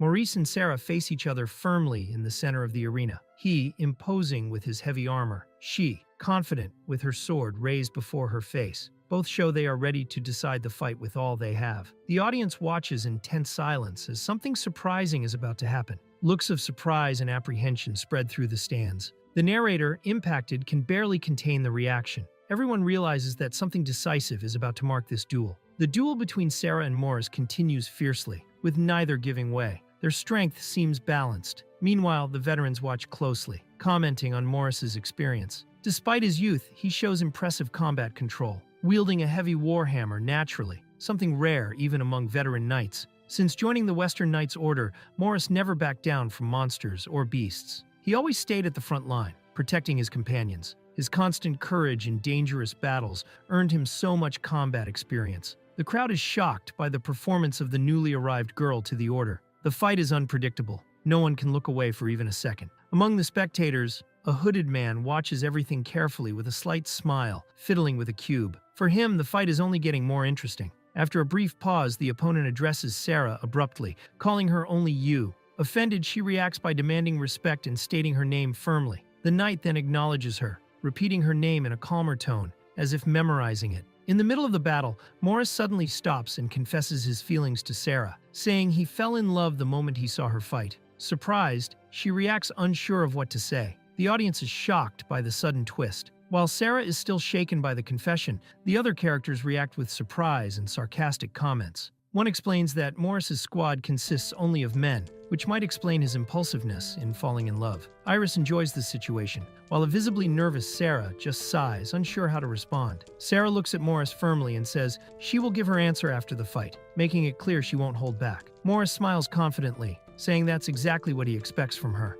Both prepare to continue the duel with even more determination. Sarah leaps with speed, destroying the ground with the impact of her sprint. The battlefield trembles and shatters beneath her feet. She faces her opponent with a serious expression, determined to finish the fight. Sarah falls to her knees from the impact, clearly at a disadvantage. Morris advances without hesitation, smashing the ground with force as the commentator shouts that he shows no mercy. Sarah tries to move forward, but her leg fails mid-motion. In pain and surprise, she notices the sudden limitation. Still, she forces her body to continue, determined not to retreat. Morris unleashes a wave of brutal force by hitting the ground with his hammer, sending stones flying in all directions. With a confident look, he challenges Sarah to run if she can, aware of the advantage he just created. Sarah plants her sword firmly in the ground and uses the momentum to launch herself into the air, ignoring the destruction around her. Up high, she prepares for her next attack with precision and total focus. Sarah surprises everyone by stabbing her sword into the ground and leaping into the air,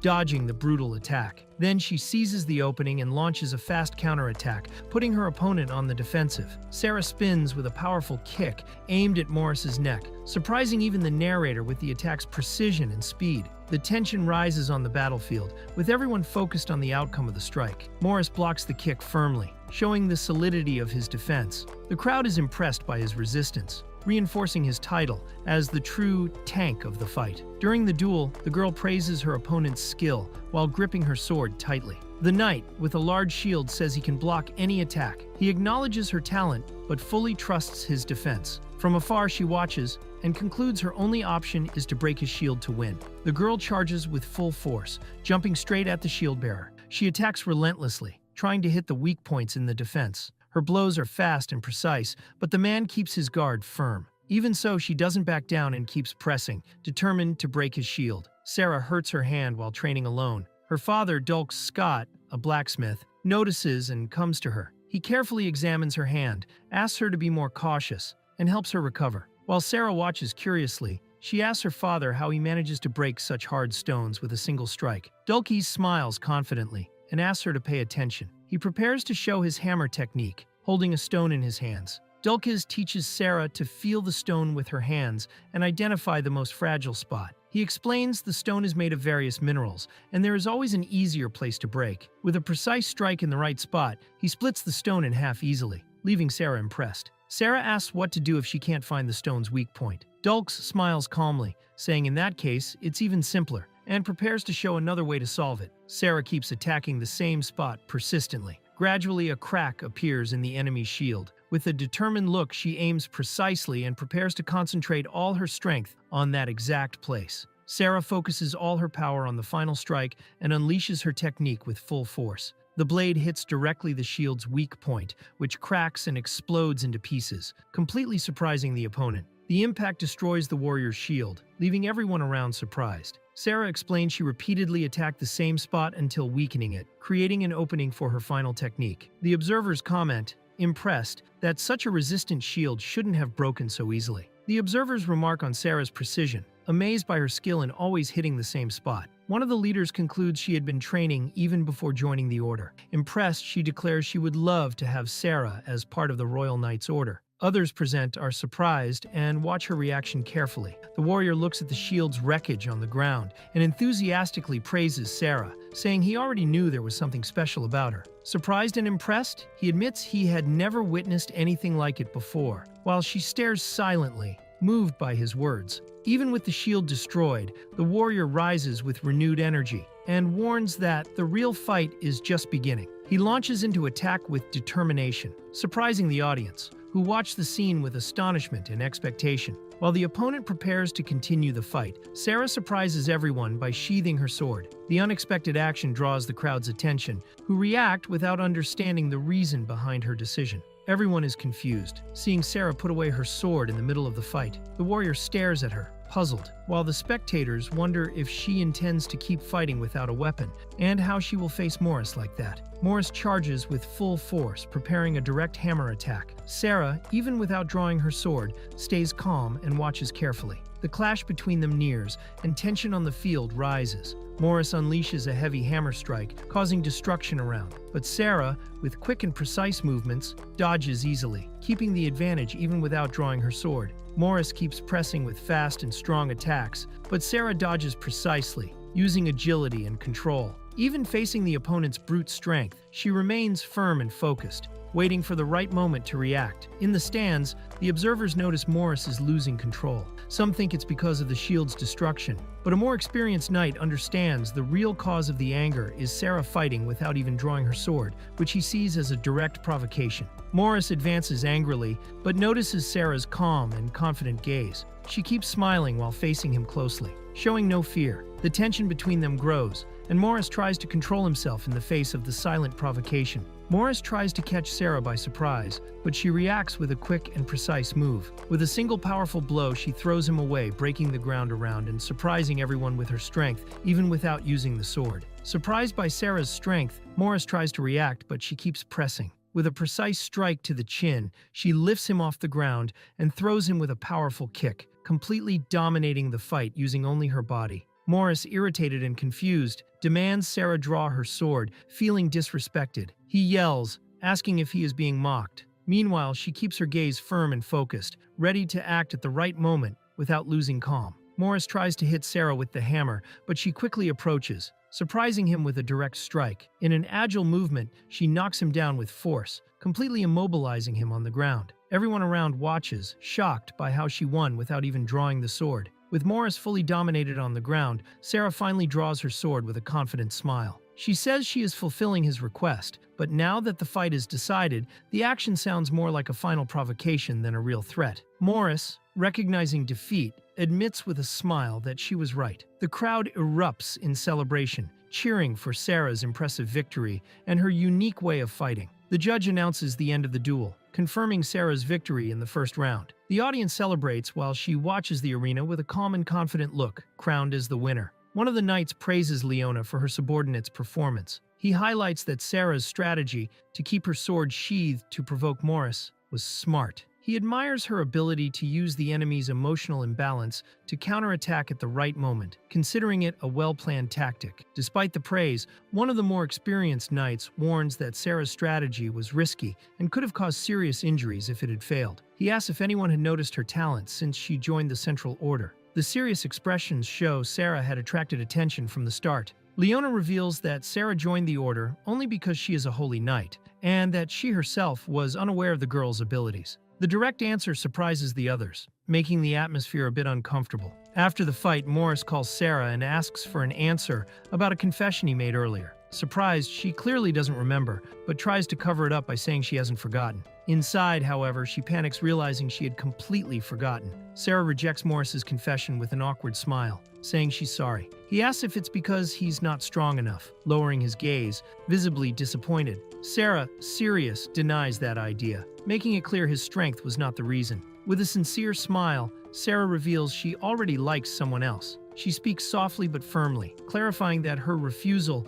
is not about Morris's strength, but about the feelings she already has for someone. With Morris defeated both in battle and in heart, attention turns to Sarah, who runs excitedly to Leith. She enthusiastically asks if he watched the fight, happy to have won, and clearly wanting to share the moment with him. While Sarah talks to Leith, a new character appears unexpectedly. His arrival surprises both, especially Leith, who reacts scared and confused seeing this person there. The atmosphere shifts instantly, leaving a mystery about the reason for this new individual's presence. Two men stare at Leith seriously, and one demands an immediate explanation. Tension rises as he directly questions why Leith is there, making clear his presence was not expected. The duel between the Central Order and the Western Order ends with Sarah's victory in the opening fight. The intense battle excites the crowd, which cheers loudly. The presenter highlights the fight's level and how the audience was completely engaged. After the intense battle, the arena is completely damaged. The organizers announce a break for maintenance, asking the audience to wait a bit before the next fight begins.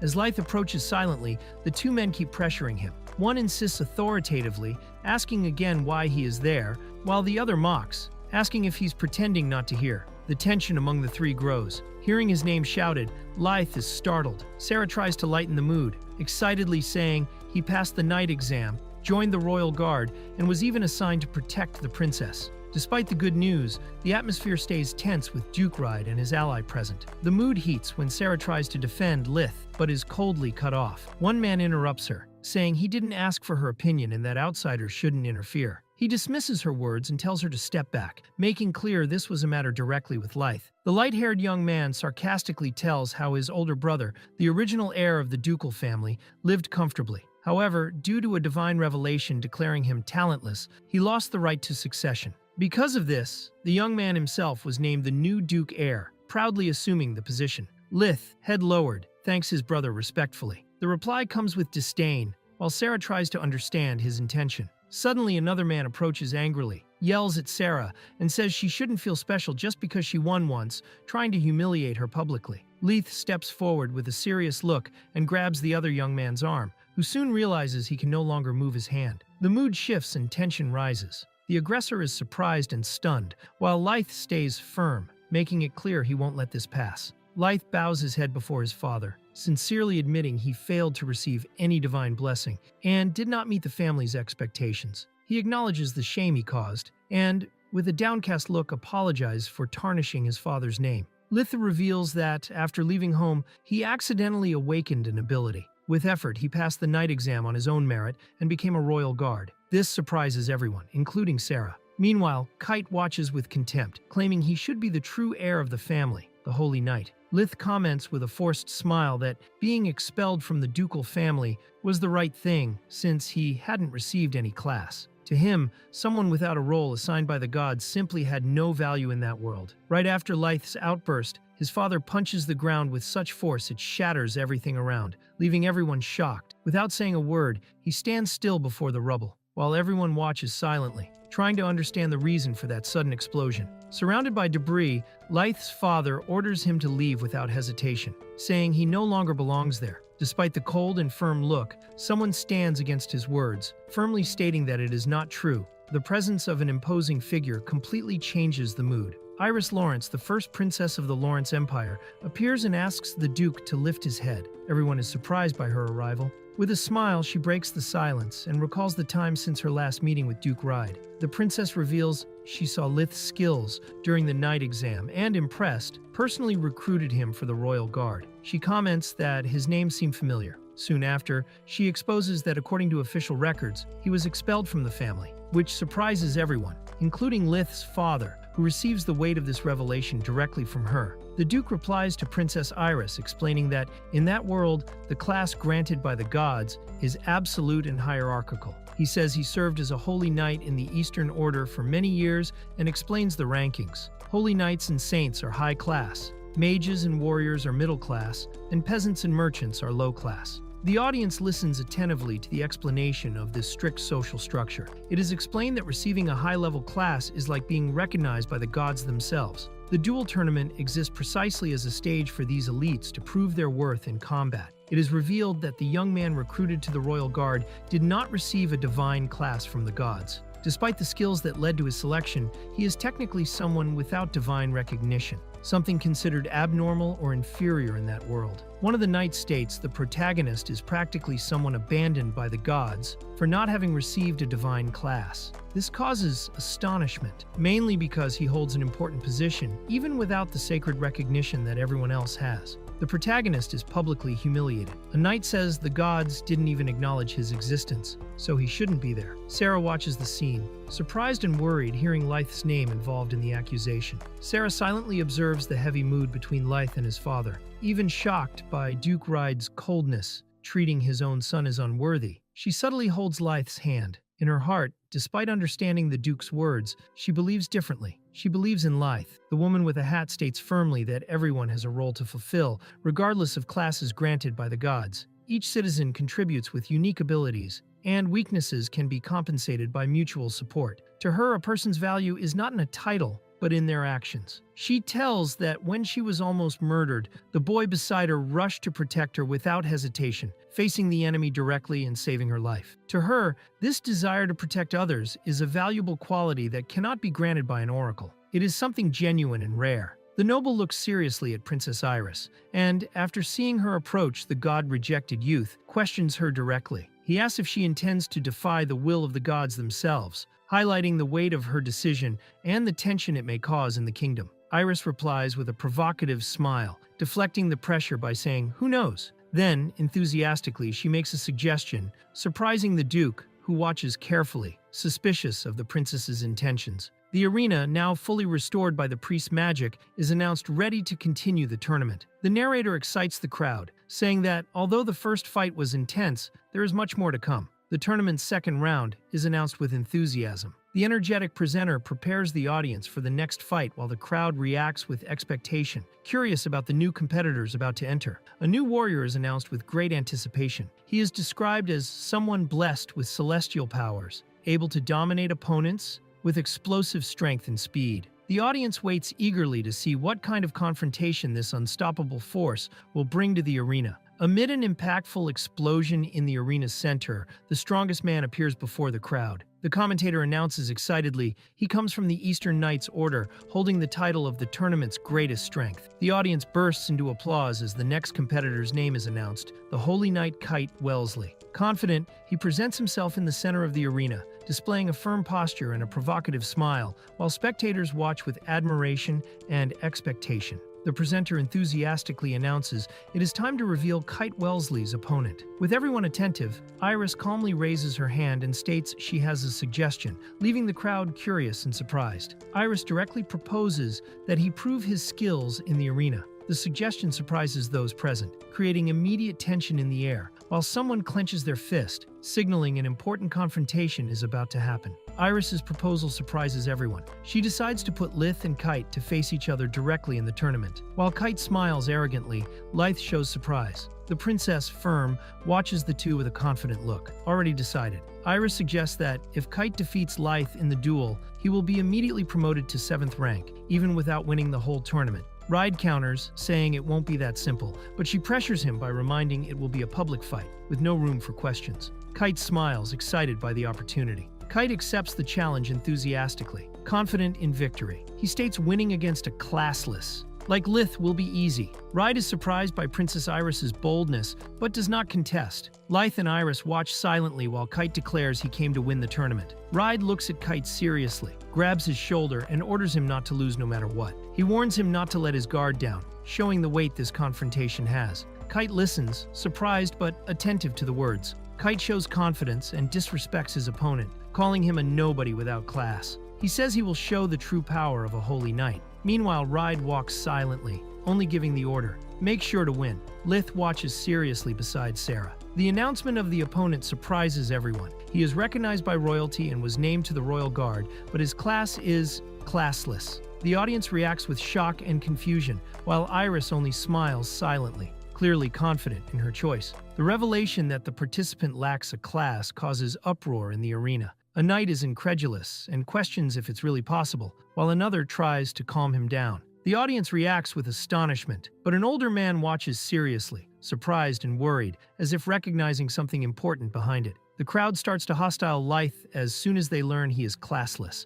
Objects are thrown, while shouts of mockery and disdain echo from the stands. The presenter tries to contain the turmoil and asks for calm, but the audience demands Leith leave immediately. Despite this, he stays firm, holding his emotions amid public humiliation. While the crowd still murmurs, Iris watches the situation silently, visibly worried. Kite, on the other hand, keeps a confident and carefree smile. In the stands, high nobility watches attentively, showing no emotion. Duke Ride remains serious, ignoring the commotion. Kite asks the judge to start the fight immediately, ignoring the boos. The presenter agrees and begins the duel. The judge gives the signal and the second fight between Kite and Leith begins. The two face each other seriously in the arena's center, swords drawn while the crowd watches in tense silence. Kite maintains a provocative smile, while Leith adopts a firm and focused stance, ready for the confrontation. Kite activates his Celestial Boost skill and charges with explosive force, trying to end the fight with a single blow. The impact of his charge is so intense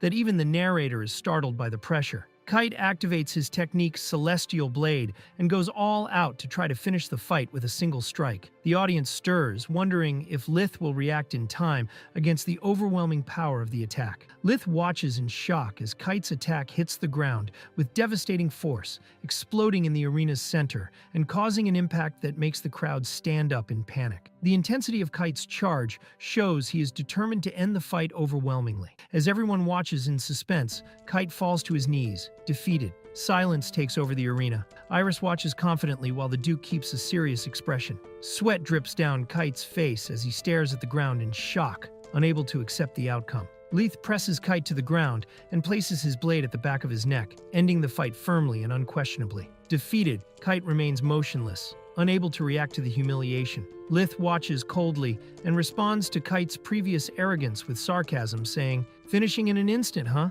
On the ground, Kite is completely paralyzed, unable to move after the precise counterattack. The audience watches in surprise at the fall of the warrior who had bragged so much. Kite steps back confused and angry, not understanding how he was neutralized so easily. The commentator can't hide her surprise either. Leith stays firm while everyone around tries to understand how the classless turn the tables. Kite is unexpectedly defeated, falling to the ground before the crowd. Another participant watches, shocked, not understanding how everything happened so fast.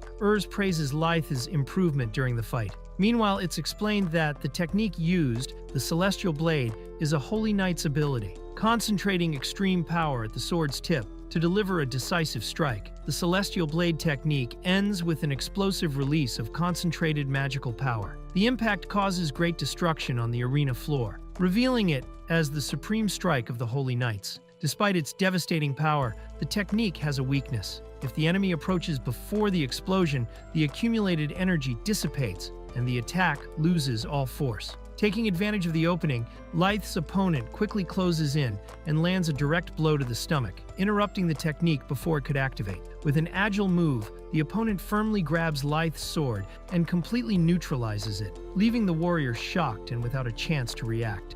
Watches admiringly as Leith fully reads Kite's movements. Meanwhile, someone silently watches the fight, and a memory of support echoes in Leith's mind. "I believe in you." While Leith recalls encouraging words about proving his own strength, Kite watches dazed, not understanding how the situation quickly turned against him. The judge asks if Kite can still continue the duel. Visibly irritated and embarrassed, he quickly gets up, insists it was just a slip, and shouts that he would never lose to a useless, functionless person. The audience starts noticing Leith's surprising performance, even though he's considered classless. During the fight, even Kite is stunned by his strength. The crowd comments, surprised by the unexpected agility and skill of someone disbelieved from the start. The crowd gets excited seeing Leith, a classless, fighting an elite holy knight on equal terms. Meanwhile, some observers express frustration and tension, questioning the outcome of such an unexpected duel in front of so many spectators. As the duel continues, one observer realizes the gravity of the situation.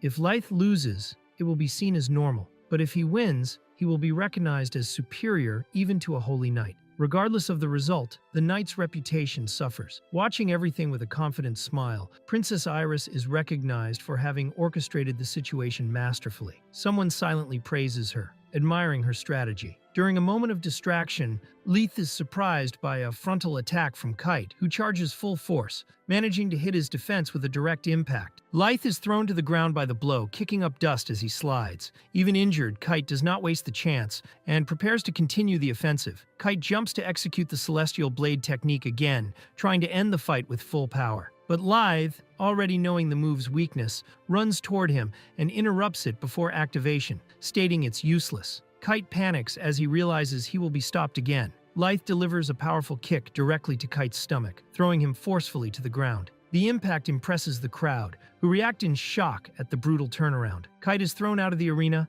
and the disqualification timer starts. The countdown begins with the crowd's enthusiasm, while Leith watches attentively, ready for the duel's conclusion. Julius Argyle, sage of the Eastern Knights Order, watches the duel with interest. He acknowledges that even without a class, Leith completely dominated Kite, something surprising since the opponent is a holy knight and theoretically superior. Julius watches Leith with an intrigued smile, calling him by his full name and admitting he is becoming increasingly interesting. Meanwhile, the countdown continues, and Kite, injured and desperate, tries to return to the arena before disqualification. Kite returns to the arena at the last moment, and the fight resumes. He advances with an arrogant shout, proclaiming himself the strongest despite his visible fatigue and wounds. At the moment Kite charges confidently, Leith seizes an opening and lands a devastating blow to the opponent's face, nullifying his charge with precision and force. Leith finishes the strike precisely, throwing Kite away. The crowd watches impressed, recognizing his strength. Meanwhile, Kite's allies show concern,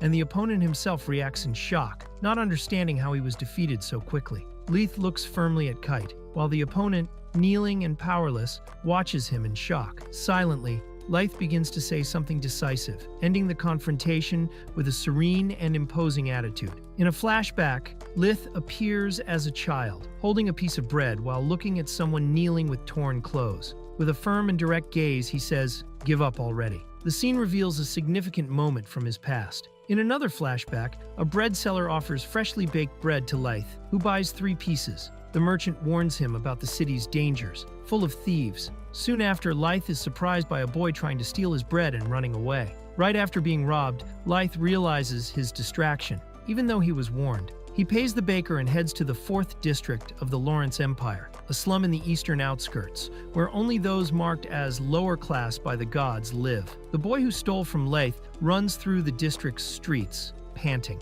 The narrative reveals that being labeled lower class results in discrimination and lack of opportunities, pushing many toward crime as the only way to survive. With no alternatives, they keep stealing, not out of malice, but necessity. Leith finds the hungry boy and surprises him by offering bread. Calmly, he tells him not to eat so fast and advises him to stop stealing. The scene shows a gesture of compassion amid the harsh reality of the poor district. The boy tries to attack Leith with a kick, surprised not to have noticed his approach. Confused and scared, he wonders who that guy is and how he moved without being noticed. Leith easily dodges the attack and counters with a precise kick to the boy's stomach, throwing him to the ground. The young thief screams in pain as he falls, completely overwhelmed. As Leith walks away, the boy calls him and begs to be taught the fighting technique. Determined, he says he wants to become strong too. Leith turns around, surprised by the sincere request. While the boy trains punches by the river, Leith watches silently. With a determined look, the boy comments that living in that city is hard, revealing his daily struggle for survival and strength. Sitting by the canal's edge, the boy explains why he believes Leith helped him. He wants to be strong, to get food, and perform cool moves. Despite having stolen, he says Leith forgave him, didn't call an adult, and even came to him alone. To him, this proves Leith is a good person. With a sincere smile, the boy says he wants to become strong like Leith. Touching the protagonist's heart, the scene ends with an image of a piece of bread, a symbol of hunger, struggle, and the beginning of this unexpected bond. After hearing the boy's words, Leith throws something into the water, probably the bread, surprising him. Then he answers with a slight smile, saying that for someone to speak that way, there's something true behind it. The gesture marks the start of a respectful connection between the two. Leith agrees to train the boy, but warns him not to give up halfway. The boy responds enthusiastically, promising to work hard. They exchange smiles and seal a new beginning side by side. Leith introduces himself with a smile and extends his fist. The boy returns the gesture confidently, revealing his name, Kite. The two seal their new friendship with a fist bump, the beginning of a journey that would change their lives. Right after sealing the friendship, Leith and Kite's training begins. Running through the streets, Kite questions why so much effort is needed. Exhausted, Leith calmly answers that to defeat strong opponents, you need endurance and breath control. During training with wooden swords, Kite tries to keep pace but ends up getting hit for lowering his guard. Leith calmly explains that even the feet need protection. Despite Kite's exhaustion, Leith cheerfully warns that there are still 3 more sets after a break. During the break, Leith gives bread to Kite, who thanks him but admits he's tired and has no appetite. Leith insists eating is important, even without hunger, because without it, energy runs out. Surprised by Leith's effort, Kite asks if he is a noble, and if he really needs to train so much. Leith simply confirms. Leith reveals his father has a combat class and is very strong. He explains that in the future, during the class division, they said he could also earn a high class. However, he admits his real reason for training so hard is to be recognized by his own father, because if he doesn't become strong, he believes he will never get that recognition. Kite listens silently, surprised by Leith's sincerity. Kite comments that Leith's father seems to have great expectations for him, thinking that's a good thing. Leith, confused, asks if it's the same with Kite, but Kite responds vaguely, saying he doesn't know. His father only shows up at home occasionally, indicating a distant and cold relationship. During a training break, Kite excitedly remembers it's his mother's birthday and invites Leith to go to his house and eat with his family. Leith accepts with a smile, happy for the invitation. Leith carefully holds the cake while Kite thanks him, somewhat embarrassed for not being able to pay. He says his mother will be very happy, smiling with excitement. Leith just smiles back, pleased to help. Kite enters cheerfully with Leith, telling his mother he brought a friend and they also bought a cake. The mother greets them with a smile, saying the father just arrived too. Leith tries to introduce himself politely, but seems hesitant seeing who is there. Upon entering with the cake, Leith suddenly stops. He recognizes the man sitting at the table. It's his father. The cold, surprised look of the man meets Leith's gaze, who freezes silently. The atmosphere changes completely. Leith freezes before his father's authoritative voice, who orders him to sit. With wide eyes and tense body, he hesitates. The emotional impact is visible. Kite, noticing the discomfort, asks what's happening. The mood at the table becomes even tenser. Leith stares at the man before him, trying to speak but freezing upon recognizing him as his father. The revelation shocks him. Kite, confused, watches without understanding what is going on. Surprised and shocked, Leith stares at the man sitting at the table and loudly questions why he is there. The room's mood changes immediately, while everyone around watches silently. Leith looks at the man at the table and, surprised, calls him father. Confused and angry, he demands to know why he is there, as the tension between the two grows heavy and intense. Hearing Leith call the man father, he coldly and harshly tells him to shut up. The room's atmosphere thickens, and the woman beside him, frightened, asks why the child is referring to him as father. Kite tries to protect his mother while Leith remains frozen holding the cake. The man praises Leith's question and, with a cold smile, asks how he thinks someone becomes a noble. Leith responds hesitantly, saying it is by having the strength of a knight. Holding the cake, his gaze reveals tension and insecurity in the presence of that man. The man confirms Leith understood well. He declares he has always aimed for the position he holds and that if he didn't have strength, it would have been taken from him. While cutting meat on his plate, he coldly states that everything comes down to the survival of the strongest. The man reveals he reached the duke position in just one generation, a rare feat achieved through strength. He says that to maintain this position, a strong successor is necessary. He looks directly at Leith and firmly declares that, as the eldest son, the one chosen for this responsibility is him. Leith's father continues his cold and direct speech. He explains that if Leith does not obtain a high class by age 18, the family's future will be at risk. The pressure is clear. The destiny of the ducal house depends entirely on Leith's performance at the class distribution ceremony. Leith's father reveals that, as a precaution,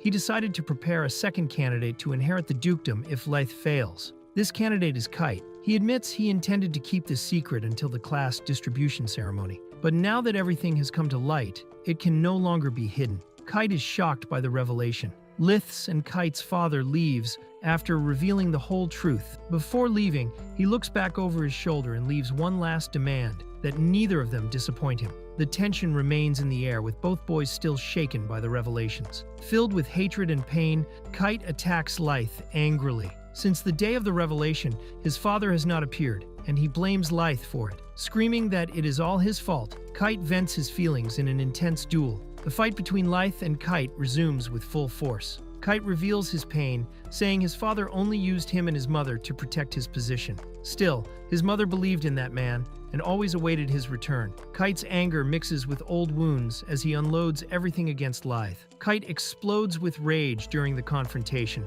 shouting that what annoys him most is being just a substitute for Leith. The resentment accumulated from the past, and his father's treatment overflows in the heat of battle. At 18, Leith was classified as jobless, totally disappointing his father. Kite, on the other hand, received the paladin class, the same as his father, and was finally recognized by him. Feeling it was fair, Kite believed Leith deserved that, and took pride in finally gaining the recognition he always sought. During the fight, Leith finally reveals the truth. He received no class. Despite his efforts, he was rejected by the class system, which left him marked and full of resentment. During the confrontation, Leith admits his envy, but firmly states that classes do not define everything. Even without an assigned class, he continues fighting on equal terms, proving that determination and willpower can overcome system-imposed limitations. Leith advances with his celestial blade technique, cutting the air precisely. Even warning that the result wouldn't change, Kite smiles confidently,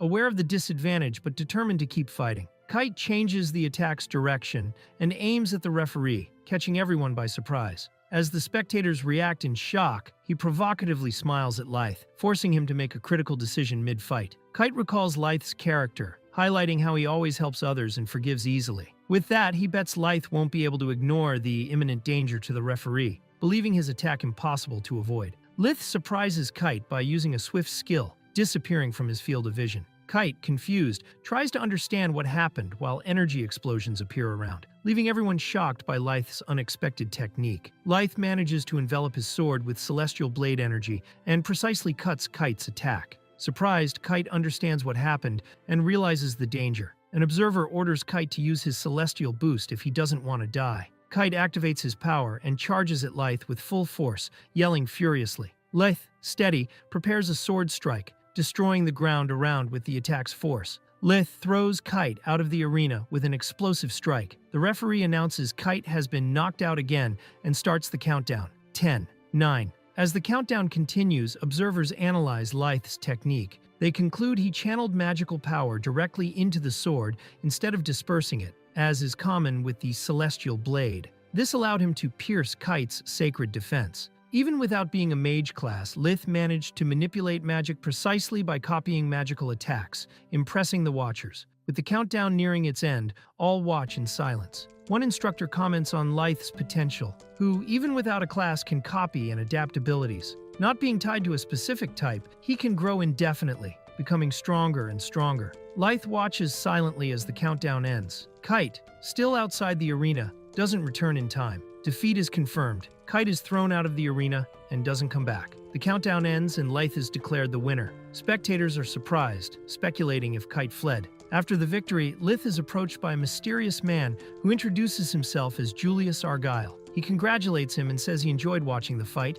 leaving Leith surprised. Julius confronts Leith, saying that although he is classless, he used a Holy Knight skill, implying he hides powers. The public comments shocked about Leith's feat, and Julius invites him for a private conversation. Kite, injured and panting, refuses to accept his defeat. Even as a high-level Holy Knight, he refuses to believe he lost to someone without a class. Frustrated, he recognizes his weakness and decides he needs more power. Still furious at the defeat, Kite ignores the fight's official end and promises revenge. With a dark gaze and emanating power, he declares that next time he won't hold back against Leith. As they walk together, Leith asks Julius what he wanted to discuss. Before Julius answers, a sudden explosion of energy appears ahead, surprising Leith. Leith reacts quickly by throwing a fireball. Julius watches with a smile and confirms his suspicions. Leith is hiding abilities beyond what he should have. Julius questions how Leith, even being classless, can use multiple skills from different classes. Intrigued, he reveals his true motive. He wants to fight someone strong. Julius smiles excitedly and says he looks forward to fighting Leith. Then he vanishes in a burst of flames, leaving Leith surprised and intrigued. Claire, from the Central Order of White Mages, initiates the confrontation with a powerful windblade attack. Despite the attack's strength, Fang remains still, showing no reaction. Claire's devastating attack is completely ignored by Fang, who stands motionless and unharmed. The crowd reacts shocked to see her magic had no effect. Fang appears behind Claire without her noticing and reprimands her for not paying attention when attacking. Then he counters with a powerful air explosion, completely surprising her. A mysterious man reveals that his cloak hides a secret. Claire suspects it absorbs his attacks, while others in the crowd comment on how stylish he looks. The man reveals his ability isn't simply damage absorption. While Claire tries to understand, he states the correct answer is something else, preparing to reveal his true power. The man activates his skill called Dark Shadow, enveloping Claire in a dark space with floating eyes. Surprised, she barely reacts to what is happening. After activating his skill, the man remains alone in the arena's center. The crowd watches in shock and apprehension, not fully understanding what just happened. Claire is declared out of the arena, and the judge starts the countdown. The confused audience comments on the dark skill used. At the countdown's end, Fang is officially declared the winner for the Eastern Order of Black Mages. Claire reappears unconscious and falls to the ground, surprising everyone. The referee checks her condition and confirms she is only unconscious. Meanwhile, Fang watches calmly. Fang removes a ring and declares that in a real fight, he wouldn't spare lives. He despises using items like blessing rings, making clear his intention to fight lethally. The crowd reacts scared by his cold attitude. The tournament's final battle is announced. The first competitor is Go, a martial artist from the Western Order. The crowd supports him enthusiastically, while his opponent from the Eastern Order is still unrevealed. Gu's opponent is announced as Julius Argyle, a sage. However, he has not appeared yet, causing surprise. The presenter tries to confirm his presence while Gu mocks, suggesting Julius is scared. Julius finally appears, floating in the arena's center amid magical fragments, causing immediate impact. With a serious expression, Gu watches the opponent's arrival, while Julius calmly says, "Sorry to keep you waiting." Julius walks confidently into the arena as everyone is shocked by his destructive entrance. A knight gets angry, shouting and questioning if he realizes how much magic is needed to create a barrier of that level. The fight between Julius and Gao begins. A knight from the Western Order believes Gao, their best fighter, will secure the first victory. However, in moments, Julius wins easily, ending the fight overwhelmingly. After the fight, Julius is asked where he had been. With a carefree smile, playing with a magic cube, he answers that he was just having fun. Julius watches from afar while Leith is alone among the rocks, apparently exhausted. With an enigmatic look, Julius thinks to himself he has found a rare toy, suggesting he is interested in testing Leith further. Julius watches Leith with an intrigued smile, saying an interesting confrontation is coming. He mentions Leith's full name, showing his interest is now direct and personal. The presenter ends the tournament enthusiastically, highlighting the battle as truly inspiring for all spectators. The crowd cheers as the narrator announces that the semi-finalists of the Lawrence Empire Duel Tournament are officially set. The tournament scoreboard is revealed, showing the quarterfinal winners. The 4 confirmed semi-finalists are Leith, Julius, Fang, and a participant not yet named. The crowd reacts enthusiastically to these competitors' advancement. It is announced that the next battle will happen in a week. The anticipation grows when it is revealed that even the king himself will be present to watch. All semi-finalists react seriously to the importance of the upcoming confrontation. Unexpectedly, an ancient dragon appears in the arena's center, causing panic among those present. The narrator confirms with shock, a legendary creature has just appeared at the tournament site. As the crowd panics at the dragon's appearance, a young warrior tries to calm the situation. Recognizing the creature, she shouts, "Father!" and complains that his entrance was exaggerated, revealing the dragon is actually her father. The dragon transforms into a man before everyone and, laughing, apologizes for the flashy entrance. With a calm smile,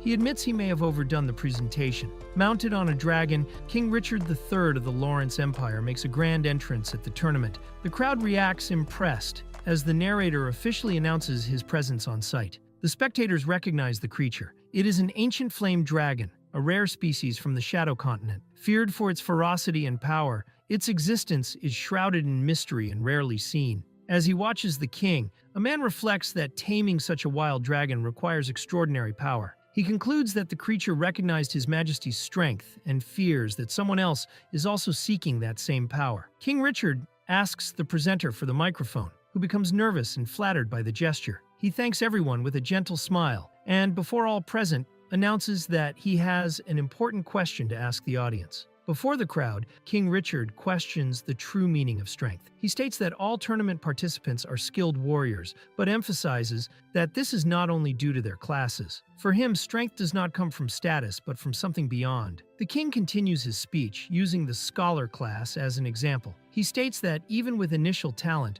one needs constant study and practice to master advanced magic. Similarly, in duels, strength comes from effort, training, and learning, not from a birth advantage. While the king continues his speech about true strength, Leith is isolated, visibly exhausted and worn out. Still, he listens carefully. The king says frustration also has value because it is through it that many find motivation to grow. The king continues before the crowd, saying frustration can be painful, but is essential to recognize one's immaturity. He says understanding one's flaws is the first step to growth and encourages everyone not to fear failure, for it is through failure that true strength is built. The king closes his speech firmly and inspiringly, declaring before all, "Challenge yourselves." Beside his dragon, he exudes authority and confidence, making it clear that true strength comes from overcoming one's own limits. He concludes that constant challenges and failures turn into strength and make us aim higher. His words inspire all present, who watch attentively, reflecting on their own journeys. The king finishes by saying, "Everyone has strength inside them. They just have to decide whether to use it." His words move and uplift the crowd, which starts cheering with enthusiasm and respect. After the king's speech, the audience reacts with admiration, feeling motivated. Everyone comments on how inspiring his words were. The king's daughter acknowledges that, despite everything, he truly acts as a real sovereign. Shortly after, the king talks to the dragon, asking if it wants to return already. The king announces that the winning knight order of the tournament will have the right to visit the dragon village, where the ancient dragon resides. After that, he bids farewell, flying away on the dragon, saying he looks forward to the semi-finals next week. The king departs mounted on the dragon, surprising everyone with the announcement about the dragon village. The participants show curiosity and excitement, while one of them seriously thinks about the place. The arena remains charged with anticipation for the upcoming battles. A man silently watches, suspecting the king is scheming something. Next to him, a girl wonders why her father is there. Meanwhile, preparations for the semifinals continue, and all participants keep training relentlessly. Each participant trains intensely with swords and magic. Each one seeks to improve on their own, with different goals and ambitions. Meanwhile, the sound of training echoes through the hallways. During training, one of the boys notices the arrival of someone expected. The atmosphere changes as Leith appears, staring seriously and drawing everyone's attention. While the city remains calm, two men walk the corridors of a building. James Argyle, an officer of the Eastern Knights Order, looks serious and focused, while the other shows disinterest, playing with a cube. Despite complaining, he is forced to enter the room next to James, who seems used to his attitude. All officers gather around the table. The mood is tense from the start, with provocations between James and another man named Ride. While one maintains composure, sipping tea, the other makes clear his displeasure. The meeting's host, ignoring the friction, tries to start the discussion with all present. During the meeting, James reveals that the Eastern Knights Order's plan is finally reaching a decisive point. With a determined and dark look, he declares the next step will be to eliminate King Richard III. James continues explaining the plan, saying everything is going as expected, with each piece advancing at the right time. Even with the unexpected escape of a holy knight, the group is ready to act at any moment. The tension grows as the decisive moment approaches. During the discussion, the group admits the greatest obstacle to the plan is the king himself. His combat power is extremely high, and he still has the support of a powerful flame dragon. While that creature is by his side, not even a scratch can harm him. James reveals the king made a pact with the flame dragon after fighting alongside him. Now the creature has become his sworn ally, offering magical protection that prevents any attack from injuring him. Because of this, the king is considered invincible as long as the pact lasts. The group acknowledges that the king and the dragon are practically unbeatable together, to the point that even an entire army wouldn't stand a chance. One of the men asks if there is any solution, but is soon interrupted. An ally assures there is still hope, revealing Camilla has devised a promising strategy to handle the situation. Camilla enters the room, greeted respectfully by those present. She invites everyone to sit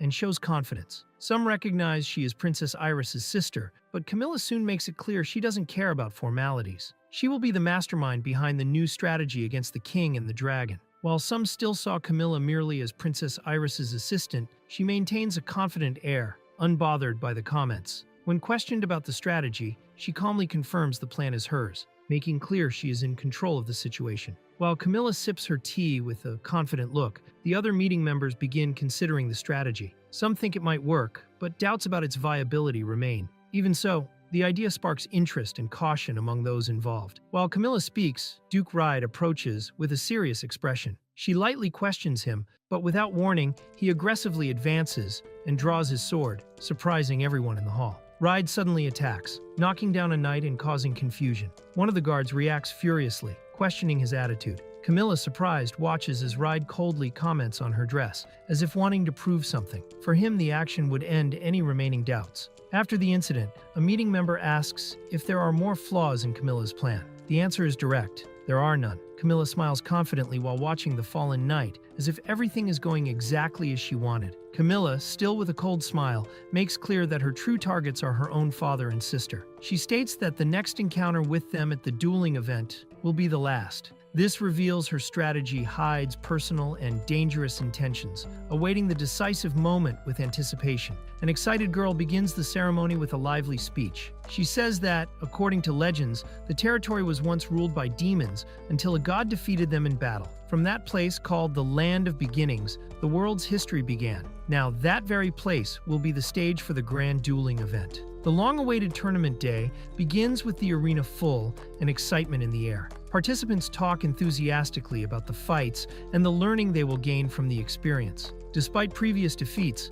the Western Knights Order is praised for their dedication. Amid the bustle, Commander Rigel Radner watches proudly while spectators are reminded to maintain order. While the Western Order stirred the crowd, Central Order Commander Lena Frist observed calmly, guiding her subordinates to pay attention to the fight. With Kite's absence confirmed, the focus shifted to presenting the three most promising fighters of the tournament. The two princesses make their official entrance into the tournament. The first introduced is Iris Lawrence, followed by her younger sister Camilla Lawrence. Both appear confident before the crowd, marking the start of something grand. While the crowd cheered, Iris approached Camilla, showing concern over her disappearance. Camilla responded sarcastically, saying it was an honor to be remembered by the future queen. Iris mentioned their father, suggesting he would be happy to see her at court again. But Camilla, already with ulterior motives, hinted there would be no more opportunities like this. King Richard III makes his entrance to the event, coming directly from the Kingdom of Lawrence. With confident posture and striking presence, he walks the venue while Camilla watches with a calculating look,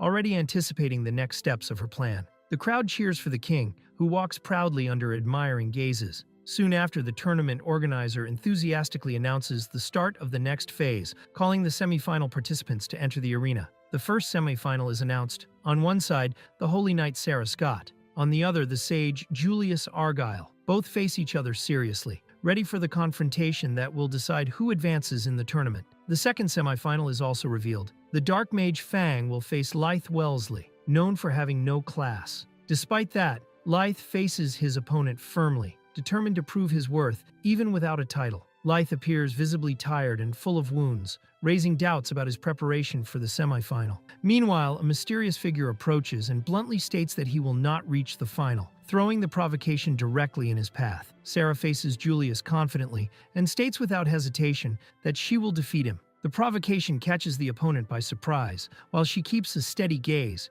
making it clear she is ready to win. Suddenly, a strong wind begins to blow in the arena, surprising everyone. The air current spins around Julius, gaining intensity to the point of reaching even the spectators' seats. The scene creates a tense atmosphere, making it clear something big is about to happen. Julius faces the fight with a provocative smile, showing confidence and disdain. Meanwhile, the judge starts the combat, and Sarah launches herself into the attack, determined to show her strength from the first second. Sarah charges at Julius at high speed, who remains still with a confident smile. As she approaches with full force, he begins channeling magic in his hands, ready to counterattack precisely. The battle begins with tension and power in the air. Julius delivers a magical strike directly at Sarah, who is thrown backward with force. He watches the scene calmly and confidently, while his hand still glows with energy, showing the fight is far from over. Sarah reacts quickly and hits Julius with a direct strike, but soon realizes it was just an afterimage. Julius appears right behind,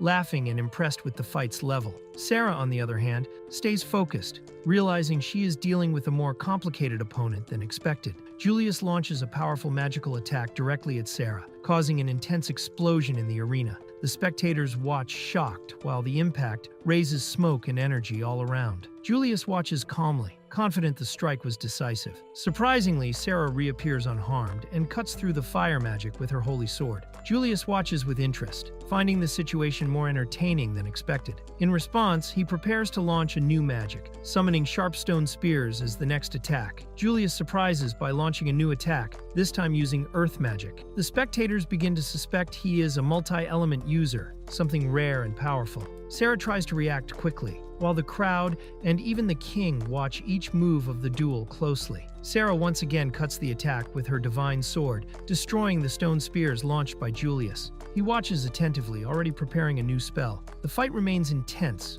with both showing exceptional skills and giving no room for error. Sarah tries once more to use her divine sword, but realizes her attacks have no effect. Frustrated, she understands that despite all her strength, Julius remains unharmed. The tension rises as he just watches, calmly facing the assault. In a memory, Julius appears in a forge, handing several magical stones to a craftsman. Among them were minerals with fire, earth, water, wind, thunder, and darkness attributes. He asked that something special be created with all the elements, revealing the origin behind his mastery of multiple magical attributes. Julius explains he didn't want something ordinary, but an artifact that would be fun to use. He gives the blacksmith a detailed project of what he wants. Meanwhile, the dwarf comments that despite Julius's intelligence and magical power, he doesn't care about wins or losses. What he seeks is fun, and for that he sees Sarah as the perfect partner for the duel. During the fight, Julius spins a magic cube that seems to activate different spells. Sarah, even facing varied elemental attacks,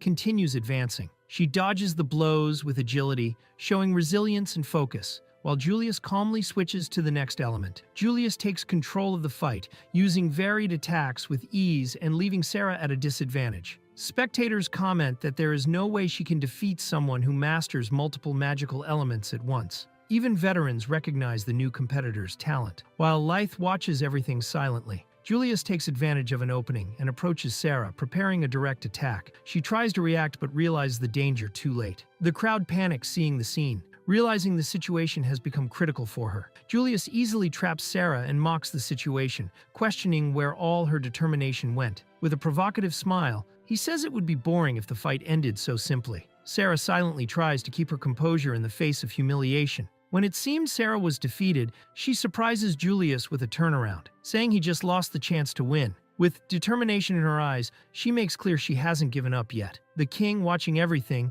gets excited by the fight, admiring the knight's determination. Sarah closes her eyes and concentrates her energy, holding the sword in a serene and firm posture. A different power starts emanating from her body, indicating she is about to release a special technique or awaken a new level of strength. Sarah reveals a new skill. Several swords begin to float around her, controlled by her magic. The audience watches surprised, not understanding how she activated this power. The atmosphere changes completely and the duel takes an unexpected turn. Sarah positions herself firmly while the swords float around her. They are not illusions. Each is a real divine sword. Julius watches with a slight smile, recognizing that he is now facing something serious. Sarah activates her technique with the divine swords surrounding her opponent. She prepares the strike precisely, while Julius watches attentively, realizing he underestimated her strength until now. The spectators are surprised to see Sarah's technique evolve, transforming a single divine blade into 6. Julius smiles excitedly,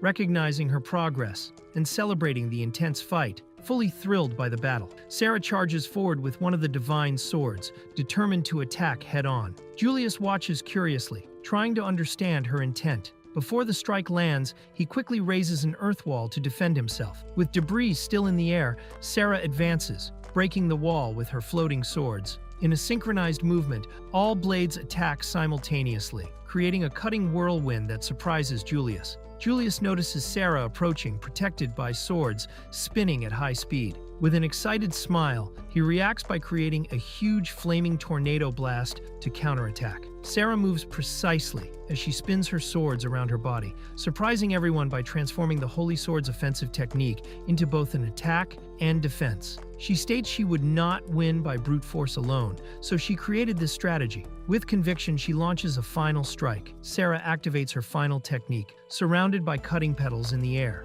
The ability takes shape with a swift, precise dance, advancing toward the enemy without hesitation. Julius, attentive, prepares for the impact, but the scene already shows she has taken control of the duel. At the moment Sarah finishes her technique, a strong light fills the arena. When everything calms, Julius has completely disappeared from the battlefield. The spectators look around confused, and even the event officials cannot locate him. Julius appears unharmed after the attack, surprising everyone with his speed. Sarah notices her swords have been reduced, leaving only one active. Julius, excited by the battle, taunts and says he still has many techniques to show, spinning his magic artifact again while preparing to continue. Julius becomes even more excited about the fight. With a confident smile, he activates another spell using his magic artifact, saying now the second round will begin. During the tournament, a swordswoman is surprised by the opponent's approach. The audience watches closely, trying to understand Julius's strategy. He raises his hand with a strange gesture, leaving everyone confused. Meanwhile, one spectator suspects he is just provoking. Julius summons a huge stone golem,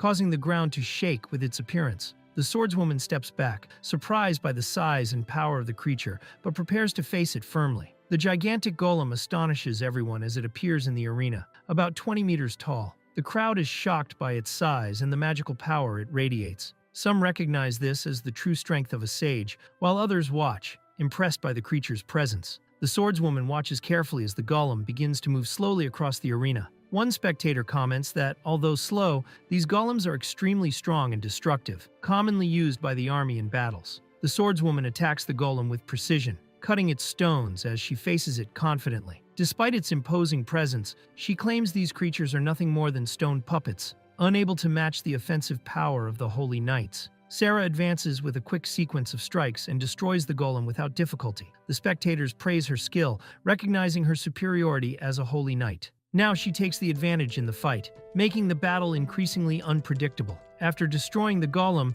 Sarah confronts Julius. She questions why he is fighting indirectly and accuses him of still holding back, suggesting his true power has yet to be revealed. Julius remains silent, calmly observing. Julius smiles and begins to provoke, calling Sarah a doll and asking if she knows the legend of the Fire Titan.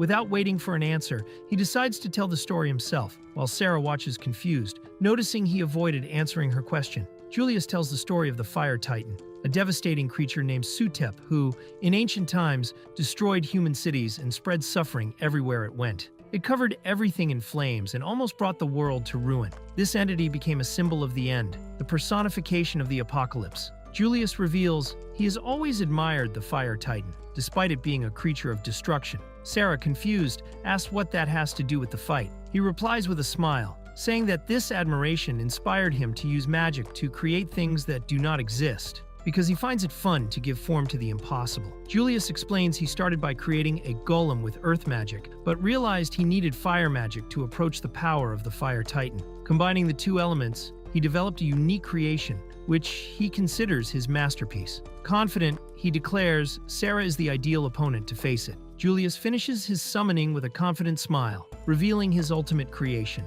the Flame Titan. The flaming creature appears with destructive force, cracking the ground around it and making clear that the true battle is about to begin. The Flame Titan takes its final form, Muspel. Wrapped in intense flames and with a monstrous appearance, it emerges as an overwhelming threat, ready to destroy everything around it. Muspel attacks with crushing force, cracking the ground and forcing Sarah to retreat. She can barely contain her surprise at the Titan's power, exclaiming that it is incredibly strong. The spectators watch shocked, realizing the gravity of the situation. Sarah tries to approach, but Muspel unleashes a massive attack in the form of a flaming vortex. Surprised by the speed and intensity, she quickly steps back. The impact of the attack spreads across the arena, forcing even the spectators to take cover. Muspel releases a wave of fire that spreads throughout the arena, frightening even the audience. Those present worry about everyone's safety. The commentator announces, impressed, that Julius has summoned the legendary Fire Titan,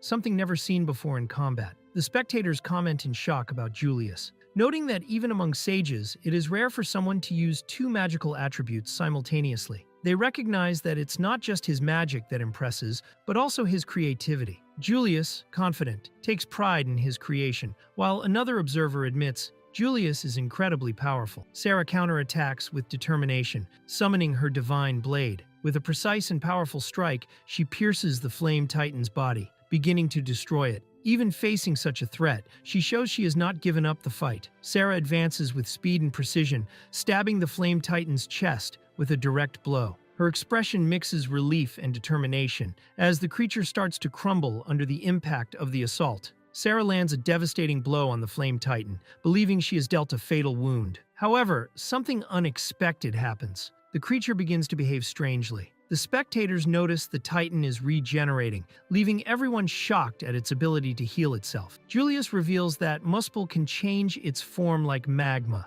making any physical attack useless. While Sarah tries to figure out how to face it, the Titan launches a new attack, throwing a rain of stone spears toward her. Sarah is hit by the stone spears and thrown back, wounded and surprised by the attack. Meanwhile, the Flame Titan continues advancing furiously, and the spectators watch in panic. She rises with difficulty, feeling the weight of the battle. The Flame Titan leaps forcefully to crush Sarah, who barely manages to react. The shocked spectators shout her name as they see her in danger. At the last moment, she tries to move, but the impending impact comes fast. Sarah is hit squarely by the Flame Titan and screams in pain as she is crushed. The crowd watches in absolute shock while the flaming creature remains imposing in the center of the arena, dominant and tireless. Even wounded, Sarah refuses to give up, determined to win and join the Royal Guard. One spectator shouts for her to surrender, fearing for her life. Julius, on the other hand, appears bored with the situation and, with a cruel smile,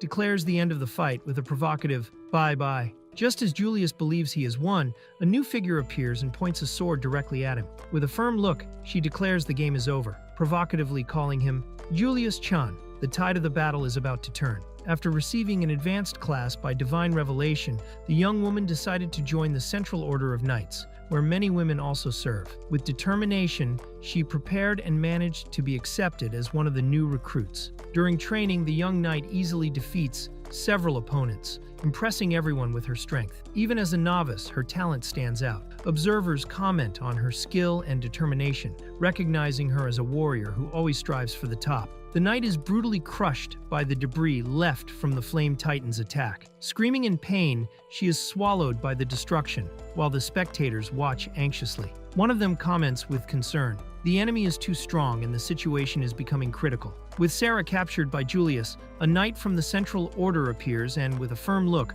orders her immediate release. He warns that if Julius does not obey, he will face the full force of the Central Knights. The tension between the two rises, with the confrontation about to escalate. With a mocking smile, Julius says he understood the message and pretends to surrender, claiming he will release Sarah. Despite the apparent surrender, some observers notice something strange in his attitude and sense the situation may still worsen. Julius reveals his true intention, laughing arrogantly and refusing to stop. He summons more power and provokes everyone around to face him. One of the knights runs desperately, realizing he will not save Sarah in time, while the chaos increases on the battlefield. Amid the chaos, a young man jumps in with a dagger in hand, determined to act. The spectators recognize something familiar, and one of the warriors murmurs in surprise, "Father?" The tension rises with the sudden entrance of this new character into the fight. The young woman reveals the man who entered is Leith Wellesley, her personal guard. While everyone watches, he launches a direct attack on the Flame Titan,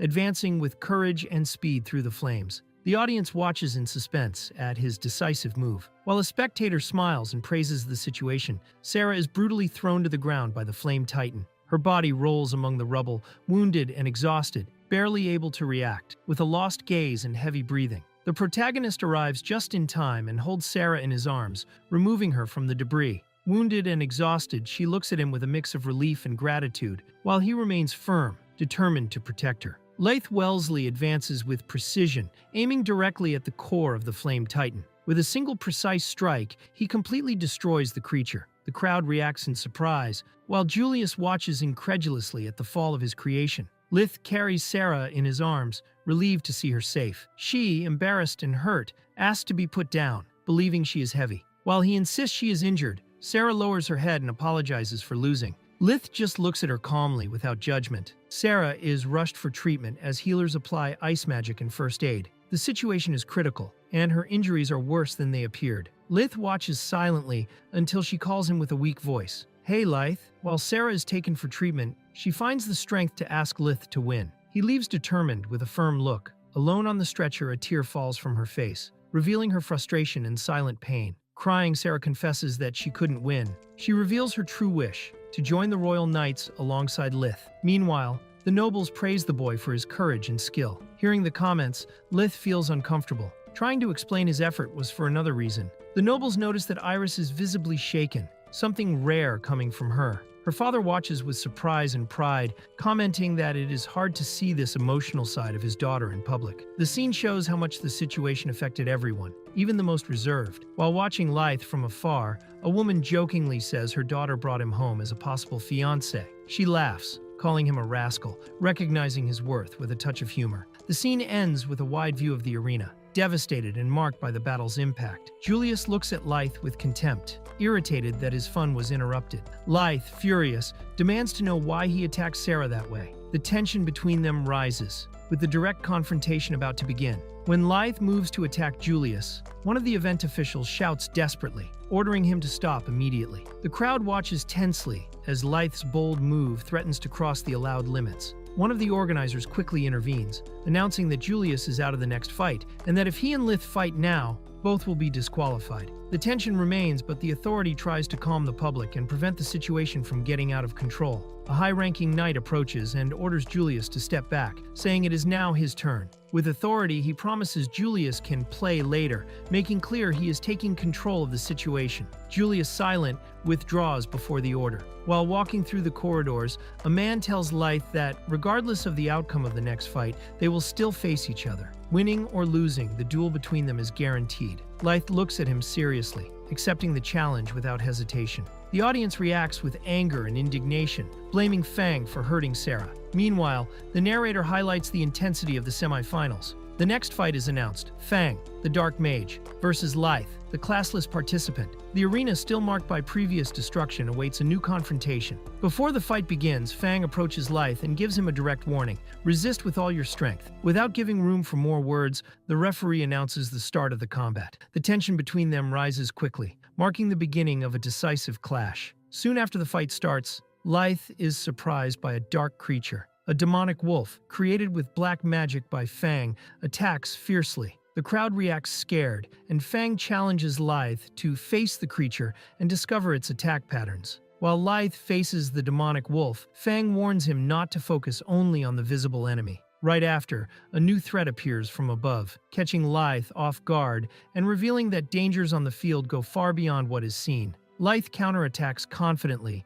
and uses the magic stone hand. A huge stone hand rises from the ground and grabs the demonic wolf, crushing it with force. The unexpected offense surprises the creature and turns the fight in Leith's favor. Leith takes advantage of the opening and leaps onto the demonic wolf, striking with full force. The impact is violent and surprises even the spectators. The wolf tries to resist, but the attack hits it hard. After Leith's strike, Fang watches closely and confronts him. He points out that Leith used the magic stone hand, confirming it is an earth element technique. The revelation draws attention because until then, Leith was considered classless. During the fight, Fang shifts focus and reveals shocking information. A royal guard named Zack mysteriously disappeared during a mission. He mentions that 3 people participated in that mission: Zack, a magic swordsman named Larg, and Leith, the classless. The revelation surprises everyone around. Fang reveals that he investigated the place where Zack disappeared and found traces of combat with fire magic and stone fragments. From this, he concludes that Zack fought someone before vanishing. Now, seeing Leith use the same skills, Fang directly accuses him of using Zack's techniques. Fang presents records of Leith's previous fights, highlighting that he used specific abilities, like the divine sword and stone magic, against opponents with powers similar to Zack's. He reveals Leith was present where Zack disappeared and claims that despite being classless, Leith uses the same techniques. Fang then concludes his hypothesis: Leith may be involved in the royal guard's disappearance. Fang confronts Leith with a direct accusation. He questions if Leith has the ability to steal or copy other people's techniques. Leith remains silent, visibly shaken, neither denying nor confirming, while tension in the arena rises. The revelation about Leith shocks everyone. The commentator aloud wonders if he really has the ability to acquire others' skills. Nobles and spectators react in astonishment, and even Julius watches silently, suspicious. No one had ever seen someone like that. Rumors about Leith cause a strong impact among those present. Many refuse to believe that someone classless could have such power. His father, observing quietly, begins to consider that maybe Leith inherited a special ability. Facing doubts and suspicions, he murmurs to himself, if this is true, faced with the possibility that Leith possesses unique abilities, an ambitious noble suggests using him as the ducal family's heir. The proposal shocks those present, while Leith watches from afar, still unaware of where his fate may lead. As Leith prepares for the confrontation, aware that his opponent knows about his possible ability, Fang pressures him with a direct question: how does he manage to acquire other people's abilities? The tension grows, and Leith is caught off guard, with no immediate answer. Fang attacks without warning, surprising Leith with his speed. In moments, he unleashes a sequence of direct strikes, making clear he is taking the fight seriously. Leith tries to react, but barely keeps up with the opponent's fast moves. Leith quickly recovers and goes on the counterattack. With precision and speed, he lands a sequence of direct hits on Fang, showing he will not back down easily. The fight balances, with both showing great mastery in close combat. Fang takes control of the fight and pressures Leith with well-planned attacks. Observers comment that even with the ability to copy powers, defeating Fang will not be easy, as he is also an experienced strategist. Leith suffers direct blows and starts to feel the weight of the battle. Leith summons demonic wolves to turn the tide. Fang tries to repel them quickly, but is cornered by the coordinated attacks. Even as a strategist, he finds himself pressured by Leith's new offensive. Fang manages to reverse the situation, immobilizing Leith and crushing him to the ground with force. Even injured, Leith tries to resist, but is clearly at a physical and technical disadvantage at this point in the fight. Even on the ground, Leith reacts quickly and conjures a powerful fire lance, piercing Fang's armor with a direct strike. The counterattack surprises the opponent and shows Leith still has strength to keep fighting. Leith takes advantage of the opening after the fire lance and lands a direct punch on Fang's face, breaking his mask with the impact. The attack visibly shakes the opponent. Leith surprised the audience by using fire attribute magic to launch a powerful fire lance. On impact, he breaks Fang's mask. Shortly after, a new message reveals Leith acquired the ability Demon Wolves. Leith faces Fang after his successful attack. Fang, surprised and impressed, admits the counterattack was effective and convinces him of Leith's strength. Fang acknowledges Leith's skill in using various magics with different attributes. He says that if Leith had used the Divine Sword in the previous counterattack, the duel would already be over. Fang questions Leith's choice to use a simple punch right after casting fire magic, suggesting there were more effective ways to attack. He suspects Leith is still hiding something. Leith activates a new mysterious ability involving floating eyes and dark energy. The technique surprises even himself, making it clear this power goes beyond what he knew. The judge declares the fight over after Leith activates the new ability and orders the countdown to officially end the duel. As the countdown continues, spectators wonder where Leith is. The judge reveals he is trapped in a void created by his magic, from which it would theoretically be impossible to escape. Trapped in a gravity-free space, surrounded by darkness, Leith quickly realizes the danger. Determined to escape, he wields his divine sword and tries to use its energy to tear the space around him. Even using the divine sword, Leith notices his attacks are useless inside the void. The opponent reveals the space absorbs any energy and drains his life force, making escape impossible. As time runs out, Leith is warned that his resistance is in vain. While discussing Leith's situation trapped in the void, one of the knights believes there is still a way to escape. Leona confirms Julius is her subordinate and promises to re-educate him for his behavior. Sarah is being treated and is not in life-threatening condition. Everyone shows concern while Leona states there are two ways to get out of that situation. Leona explains the first way to escape the void is using light attribute magic, the opposite of darkness attribute. Since Leith has not escaped yet, she concludes he does not have this type of ability. The spectators follow the countdown as Leona is about to reveal the second way to escape. Leona reveals the second way to escape the void is using spatial magic. This magic can open gaps in space, allowing escape. Although effective against the imprisonment spell, everyone agrees that spatial magic is extremely rare and unlikely to be mastered by someone like Leith. With the countdown almost over, everyone believes Leith is defeated, trapped in the void. They comment that even if he had spatial magic, the time to activate it would exhaust him. Fang mocks him, calling him useless and saying this is the limit of someone without a class. But Iris, determined, refuses to accept this end. At the last moment, a dark wolf appears behind Fang and attacks him with force. Everyone is surprised. Leith used a dark attribute ability to escape the void and counterattack. Fang is attacked by a demonic wolf summoned by Leith, surprising everyone by reappearing. Even injured, the enemy tries to resist, but the dark creature's assault puts him at a disadvantage. Fang realizes Leith is using his own ability against him and panics upon noticing it was copied during the previous confrontation. While Fang tries to understand how it happened, Leith advances with conviction, ready to finish the fight. With a decisive strike, Leith defeats Fang, who falls unconscious before everyone.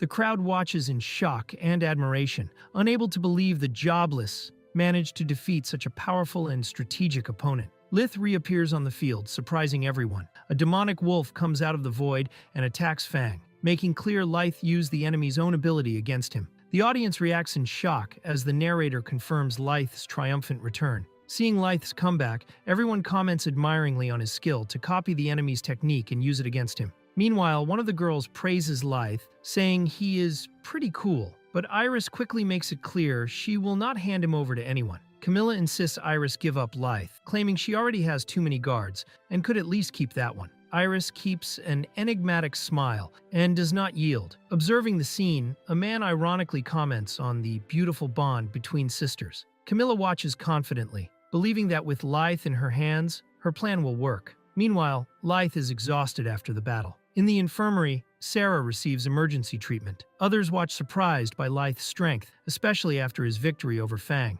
Sarah, even wounded, tries to maintain composure while complaining about the pain of treatment. The healers ask for silence, explaining her condition is serious. Meanwhile, Leith recovers on the battlefield. He thinks about how he managed to escape Fang's dimension using the enemy's own ability, even without knowing if it would work. Leith watches Fang fallen and admits to himself that he was lucky. Meanwhile, the judge officially ends the combat. Fang is incapacitated and can no longer fight. The victory goes to Leith. The official announcement is made. Leith is declared the winner of the fight. The audience celebrates while others watch silently, impressed by his victory and performance. Leith is officially announced as a finalist of the tournament. Exhausted, he listens to the recognition from the audience and judges. Meanwhile, Fang is carried away on a stretcher, and an observer comments with disdain that his performance was forced. Fang, defeated and irritated, tries to justify himself, saying he is not an actor. James taunts him, saying he should try theater. Meanwhile, Leith celebrates his victory with euphoria.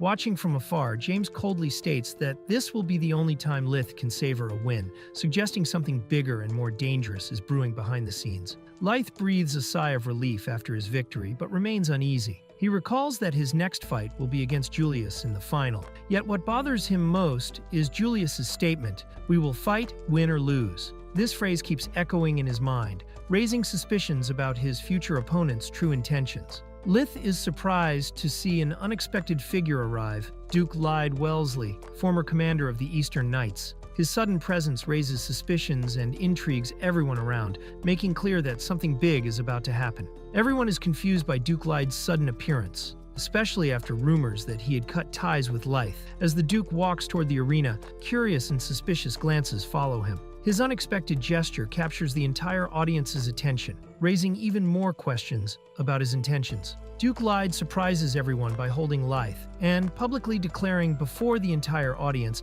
that Leith is his son. The announcement shocks Leith himself, who is speechless, while the Duke shows a slight proud smile. The revelation causes an uproar among those present and raises even more questions about the Duke's real plans. While everyone still processes the revelation about Leith, attention turns to Duke Lyde's history. The Knights comment that he was the former leader of the Eastern Knights, an order tasked with protecting the Kingdom of Lawrence against monsters from the Black Zone. His presence there raises suspicions, since he supposedly severed ties with Leith. The tension grows with doubts about the true reasons behind his public return. During the battle against the disaster-level monster known as Dark Venom, soldiers and mages were paralyzed, unable to respond to the overwhelming threat. However, when all seemed lost, it was Lyde Wellesley who changed the course of the battle. His legendary feat in this fight is the most remarkable event of his career, showing why he remains so respected even after leaving the Eastern Knights. While still a member of the Eastern Knights Order, Lyde Wellesley single-handedly defeated the feared Dark Venom,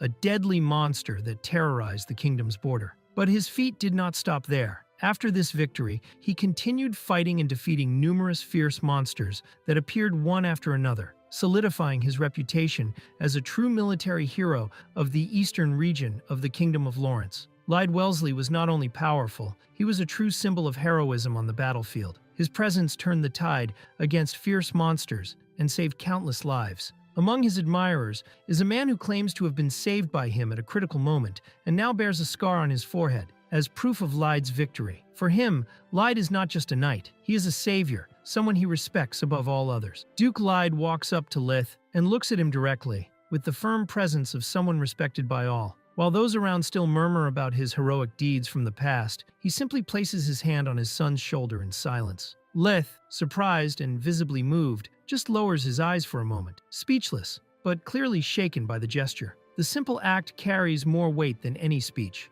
a silent recognition between father and son. For the first time in public, Duke Lyde directly praises his son. "You did well, Leith." Leith's expression mixes surprise and restrained emotion, unsure how to respond. What seemed impossible finally happens before everyone. Observers murmur about the unexpected gesture, a clear symbol of recognition and perhaps reconciliation between father and son. As the audience is moved by the scene between father and son, a man questions rumors that Leith had been banished from the duchy. Hearing this, Leith quickly reacts with a sharp look, but soon laughs loudly and feigns surprise, denying any exile. Leith compares the challenges imposed on Leith to the process of forging a blade. Iron must be heated and hammered repeatedly to reach its best form. He states that everything he did was part of training, intended to make Leith stronger. Leith continues explaining that the same applies to knights. Facing hardships is part of the training. Those who walk this harsh path on their own end up becoming royal guard knights. Leith proudly declares that his son, the product of his rigorous training,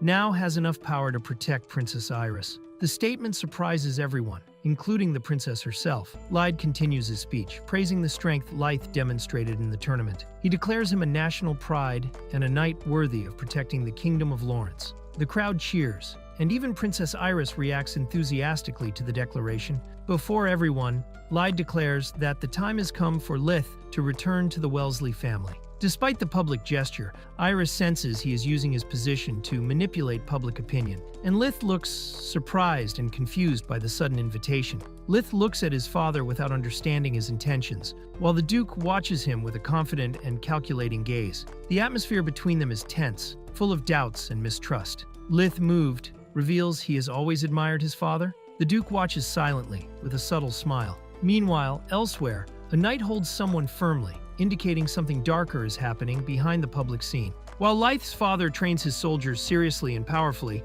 imposing respect on the training ground, he maintains his firm and authoritative image before the troops. During training, Duke Leith attacks the soldiers with full force, showing his brute strength and sword skills. In just a few moves, he dominates the combat, making clear why he is respected as a warrior and leader. Even surrounded, Duke Leith defeats everyone with ease. With a single blow, he knocks down his opponents, leaving a strong impression of respect and admiration on those watching. While watching his father training the soldiers, young Leith hid among the trees, memorizing every movement. Even without direct guidance, he trained alone, imitating his father's sword strikes with dedication, determined to reach the same level. Since childhood, Leith trained hard, determined to become a holy knight as strong as his father. Fueled by this admiration, he dedicated his life to following the same path, believing he would one day reach that level. Leith is moved as he finally has his skills recognized. Since childhood, he followed in his father Duke Leith's footsteps, always training hard to catch up. Now, seeing his efforts valued,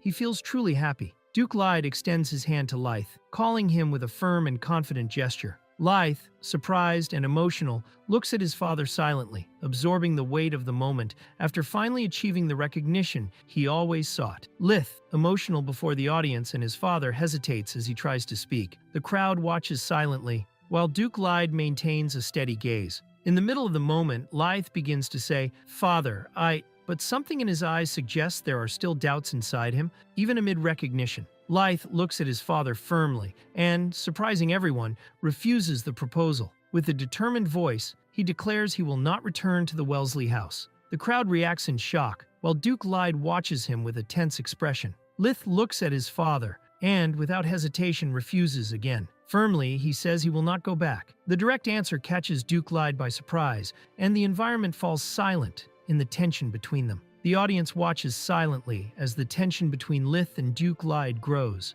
The commentator highlights the heavy atmosphere. With a serious expression, Leith looks down and murmurs something enigmatic. "This country," leaving everyone unclear about his intentions. Leith watches the busy and prosperous city but feels something wrong. At the same time, a noble steals food from a common merchant and assaults a woman when confronted, shouting that he belongs to the upper class. The scene causes shock and reinforces Leith's discomfort with social injustice. While the noble justifies his actions by saying the weak must pay for being protected, Leith protects an injured girl. The man defends his act as part of the law of nature, where the strong deserve rewards from the weak. Tension rises with this twisted speech of authority and power. Leith questions the normality of the current system, where injustice is treated as common sense. People around react confused, some accepting the situation as natural. Nobles watch from afar with unconcerned expressions, reinforcing the inequality Leith tries to challenge. A noble tries to justify inequality by saying the Kingdom of Lawrence was an inhospitable land 2,000 years ago, full of monsters, and the upper class risked their lives to develop it. He claims that because of this, nobles have the right to dominate, as if it were a natural reward for their past efforts. While the noble proudly defends inequality, stating it is natural that the upper classes receive privileges and the commons are nothing but slaves, Leith listens silently, clearly shaken by these cruel words and the distorted reality imposed by the powerful. The crowd rebels against Duke Leith's words, rejecting being called slaves. Common citizens rise and shout, claiming they are the ones who sustain the kingdom, producing food, sewing clothes for royalty, and building the city's structures. United, they declare the country is driven by their work, not by the nobles. Leith revolts at his father's words and shouts that he is completely wrong. He states there should be no superiority between classes, since a person's worth should not be defined by that. Leith's firm stance marks his definitive break from the Duke's ideals. Leith, out of breath, declares that all classes are given equally by God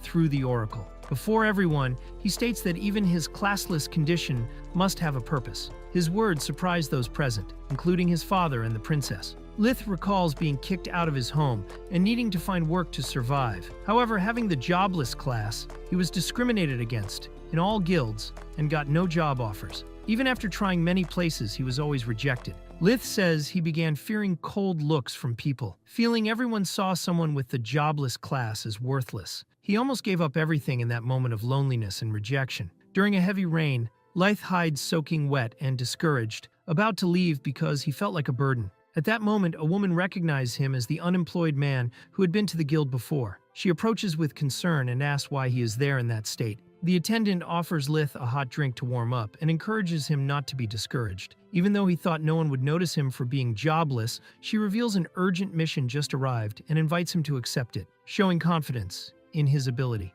After hearing Leith's confession, Duke Leith laughs with disdain, calling it all a joke. He mocks his son's sincerity and says he expected something more serious. To him, Leith's whole speech was nothing but insignificant. Duke Leith states before everyone that a class not recognized by God is useless. He reinforces that the power of classes is absolute, and that this is the law of the world. Meanwhile, Leith, visibly shaken, tries to speak but hesitates before his father's rigidity. Leith says he respects his father but firmly states he cannot return. He acknowledges his power is still unknown, but fears that if Duke Leith discovers he is useless, he will end up treated like a slave. Therefore, he decides to follow a different path. Duke Leith watches Leith's attitude and says he does not disapprove. It actually seems interesting. Meanwhile, Leona comments it was bold to act that way in public. Then, Leona's father says he understands his daughter's thoughts, affirming Leona and Leith think alike. When called, Camilla is surprised and unsure how to react. Duke Leith suddenly attacks Leith with force.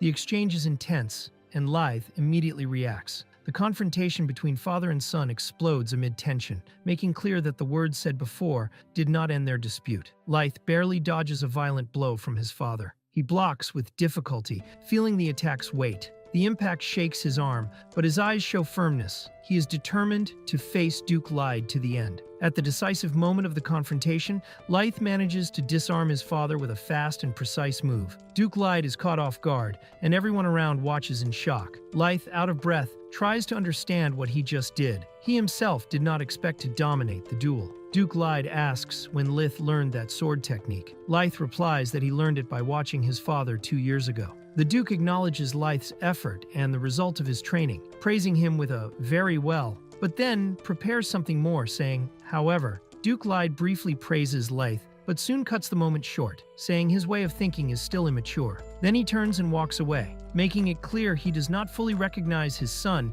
as an equal yet. Leith walks away with a serious expression, saying that one day Leith will understand. Even without agreeing with his son's thoughts, he recognizes there is still time for Leith to mature and see the world from another perspective. Leith falls silent after his father leaves. Then, without strength, he collapses to the ground before the spectator, clearly shaken by everything that happened. Leith discovers his new class is Holy Knight, surprising everyone. He recalls the past when he was considered classless. Now, praised and even recognized by his father, he hears the words, "Well done, son." Leith remembers the past when he was rejected for having no class. He was ridiculed, called useless, and abandoned even by God. The humiliation still echoes, contrasting with the recognition he has finally earned. Leith wakes up in Iris's arms after fainting in the tournament. She shows relief seeing him well. While trying to understand what happened, Leith reflects on his dream, a future where he becomes like his father. Doubt invades him. If he really became a holy knight, would he have lost who he is? Leith wakes up desperate upon realizing he was lying on Princess Iris's lap.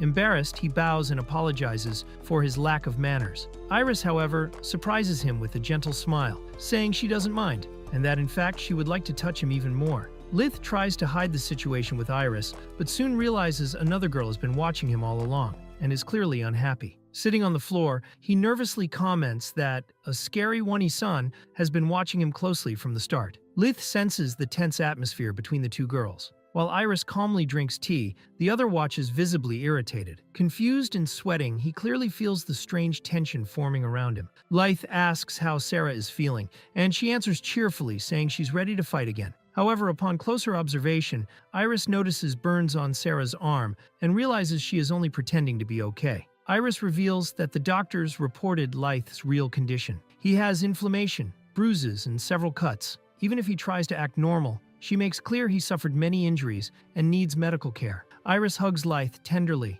and shows concern for his state. She notices how injured he is and tries to convince him to give up the final, saying he doesn't need to push himself and can simply step back if he wants. Leith smiles slightly and becomes thoughtful upon hearing Iris's words. He holds her hand firmly, showing he understands her concern. Iris hugs him from behind, surprised by her own action but happy. Leith only reacts with confusion, unsure how to respond. Leith looks at Iris with admiration, recalling that even being jobless, she always treated him with respect. He acknowledges she never made distinctions between classes and sees in her someone just, impartial, and free of prejudice. Leith praises Iris for also questioning the justice of the country's class structure. He recognizes they share the same ideals, strengthening the bond between them. Even injured, Leith firmly declares he will keep fighting. His determination impresses Iris, who watches him with an emotional and proud gaze. Iris hands Leith an object and apologizes for something. He accepts without hesitation,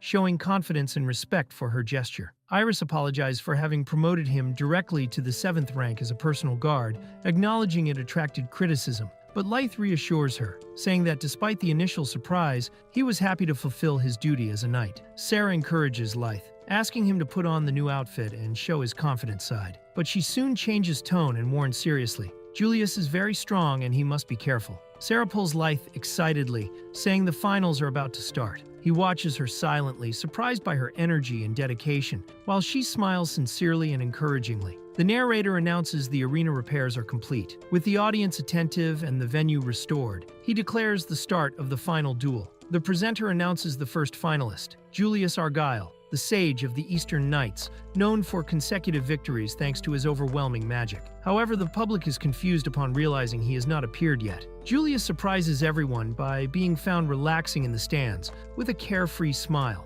This raises speculation if it is overconfidence. The presenter asks the audience not to destroy the place and announces the fight is about to begin. The presenter enthusiastically announces the second competitor, someone who impressed everyone with a rare and extraordinary skill. When he enters the arena, she is surprised to see him arrive. It is Leith, now confident and ready for the final. Leith enters the arena excitedly, announced as the jobless who surprised everyone. The audience notices his battle gear is different, indicating he is more prepared and determined than ever for the final duel. Leith enters confidently with a firm, determined smile. Julius watches eagerly, saying that finally something fun will start. With both ready, the announcement is made. The final fight is about to begin. Julius starts the confrontation using the spell Dragon Breath, summoning dragon-shaped flames. Leith stands firm in the center of the fiery circle, not retreating. Tension grows as the arena fills with heat from the attack. Julius maintains his stance, channeling Dragon Breath with precision. The commentator is surprised, not understanding his intention.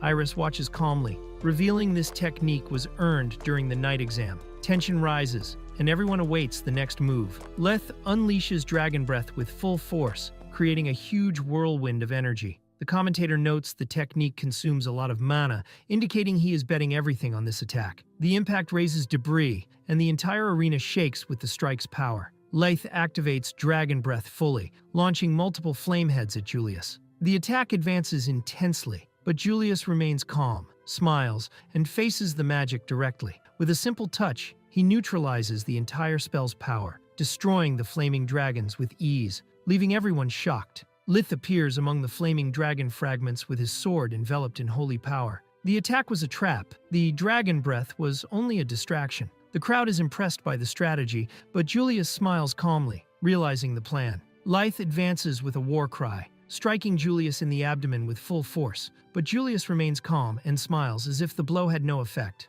Leith's strike hits Julius directly, destroying part of the arena with the impact's force. The crowd reacts in shock, and even the commentator announces the direct hit with surprise. For a moment, everyone believes Julius was knocked down. Julius blocks the attack with defensive magic and appears completely unharmed, leaving Leith shocked by the opponent's resilience. Leith is surprised to see his attacks have no effect. Julius reveals he is protected by a crystal barrier made of condensed ice magic, capable of completely nullifying any strike. Leith quickly retreats and adopts a combat stance, studying Julius carefully. Then he charges with speed, sliding on the ground to approach the opponent and attempt a new attack. Leith approaches and delivers several direct strikes to Julius, aiming at unprotected points. However, all attacks are blocked by the ice barrier, which remains intact despite the intense offensive. Julius does not move, staying confident. While Leith realizes his attacks are ineffective, observers explain that Julius is using an original magic called Crystal Barrier, created from his own ideas.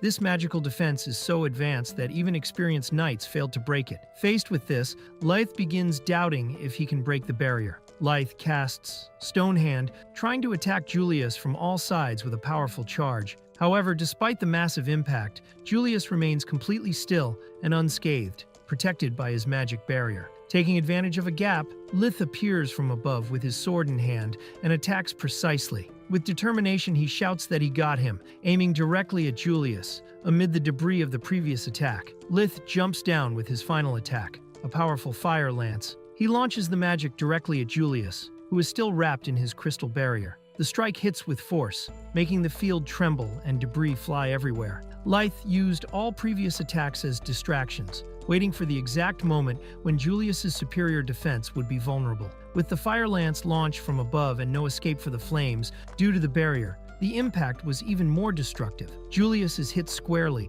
and falls motionless while the judge starts the count. Julius begins laughing, even fallen, surprising everyone by standing up amid the debris. He taunts Leith, asking if he really tasted victory. The crowd and judges realize they made a mistake starting the count. Leith stands firm, facing Julius and making it clear, the fight is not over yet. Julius praises Leith for his performance, recognizing him as a tougher opponent than expected. Despite that, he says he hasn't had enough fun yet, and teases that Leith is hiding his true power. Feeling the pressure, Leith sweats cold and forces his mind to think of a strategy to turn the fight. Before the semifinals, a blonde warrior seriously questions Leith if he really intends to defeat Julius. Everyone thinks it's absurd, but Leith, without hesitation, says he already has a plan. The blonde then steps back, saying it was just a joke, but it's clear he took Leith's determination seriously. The blonde explains that Leith still has little combat experience, even with his ability to copy techniques when hitting the opponent. Julius, on the other hand, is a dual skill user, able to activate 2 techniques at once.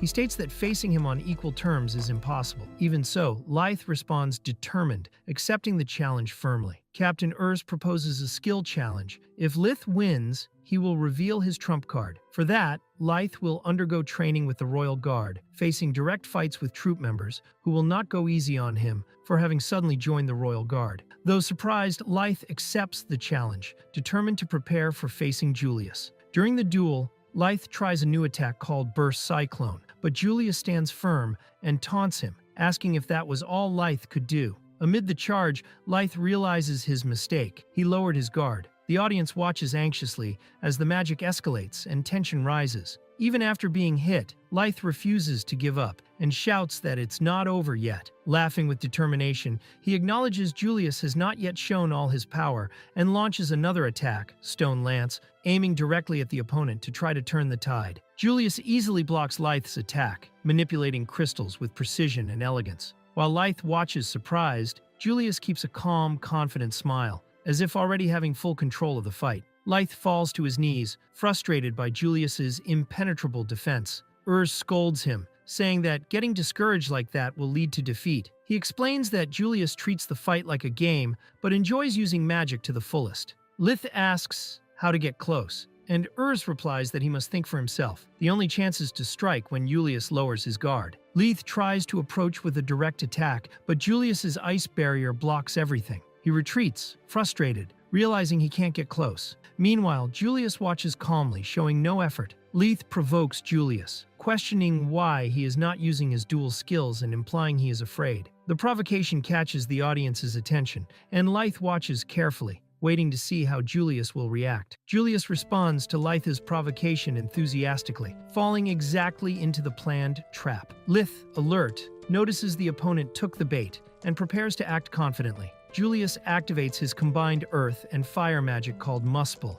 revealing his true strength. With a confident smile, he warns he will now fight seriously, challenging Leith to keep up. Julius advances with his fist, wrapped in rocks and flames, hitting Leith with a brutal blow. The force of the impact creates a violent explosion at the arena's center, making clear the power difference between them. Leith barely escapes Julius's crushing attack, and even injured sees an opening. With determination in his eyes, he leaps into the air, ready to counterattack at the only moment Julius lowered his guard. Julius intercepts Leith's attack with ease. With a confident smile, he reveals he had already anticipated the attempt to use his distraction against him. Leith is surprised to realize his plan was completely foiled. A powerful energy blast is unleashed against Leith, forcing the spectators to recoil in shock. The impact is so intense that even the guards become alert, showing the severity of Julius's attack. Julius remains standing, victorious and bored, while Leith lies fallen, visibly defeated. The duel site is destroyed again, and the presenter watches everything in shock. Julius declares the fight over with disdain, finding it all boring.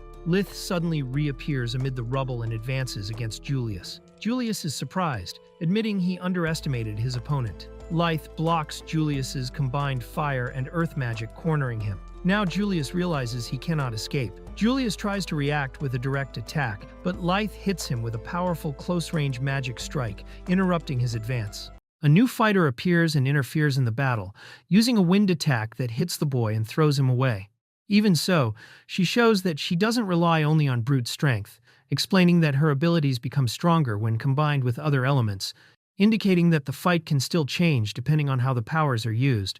The boy gathers wind and fire into a single attack, compressing the air and releasing a massive explosion that spreads across the field, destroying everything around. With this, he shows that he can also combine elements and turns the strike into something much stronger, raising the fight to another level. The explosion spreads across the field and causes huge destruction, hitting everything around and throwing the fighters away. As the dust begins to settle, the boy stands in the middle of the ruins, trying to understand the result of the attack and wondering if that was enough to win the fight. Even after the explosion, the enemy appears behind the boy without being defeated, showing that everything hit before was just a distraction. The boy realizes the mistake immediately, understanding that he fell into a trick and that the real opponent is still intact, ready to continue the fight. The enemy hits the boy from behind and knocks him down, showing that he was always one step ahead. Then, he reveals that he had been observing him for a while and recognizes his abilities, making it clear that even without an official position, the boy can use several techniques. Even so, he states that there is a big difference between them, since he spent years studying and mastering countless abilities before reaching his current level. The enemy attacks the boy again and shows that he understands his abilities, saying that he still lacks creativity while pressuring him to fight with everything he has. The boy tries to resist, but he is pressured by the attacks and loses control of his own abilities. Meanwhile, those watching realize that he still doesn't fully master his powers, making the fight increasingly harder for him. The enemy reacts quickly and uses stone attacks to neutralize the air bombs, making them explode before reaching him. This way, he keeps control of the fight and continues to pressure the boy without giving him any space.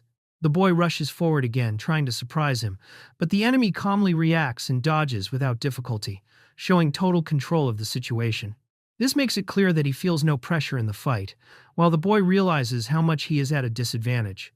The enemy attacks again and hits the boy in the air, throwing him away.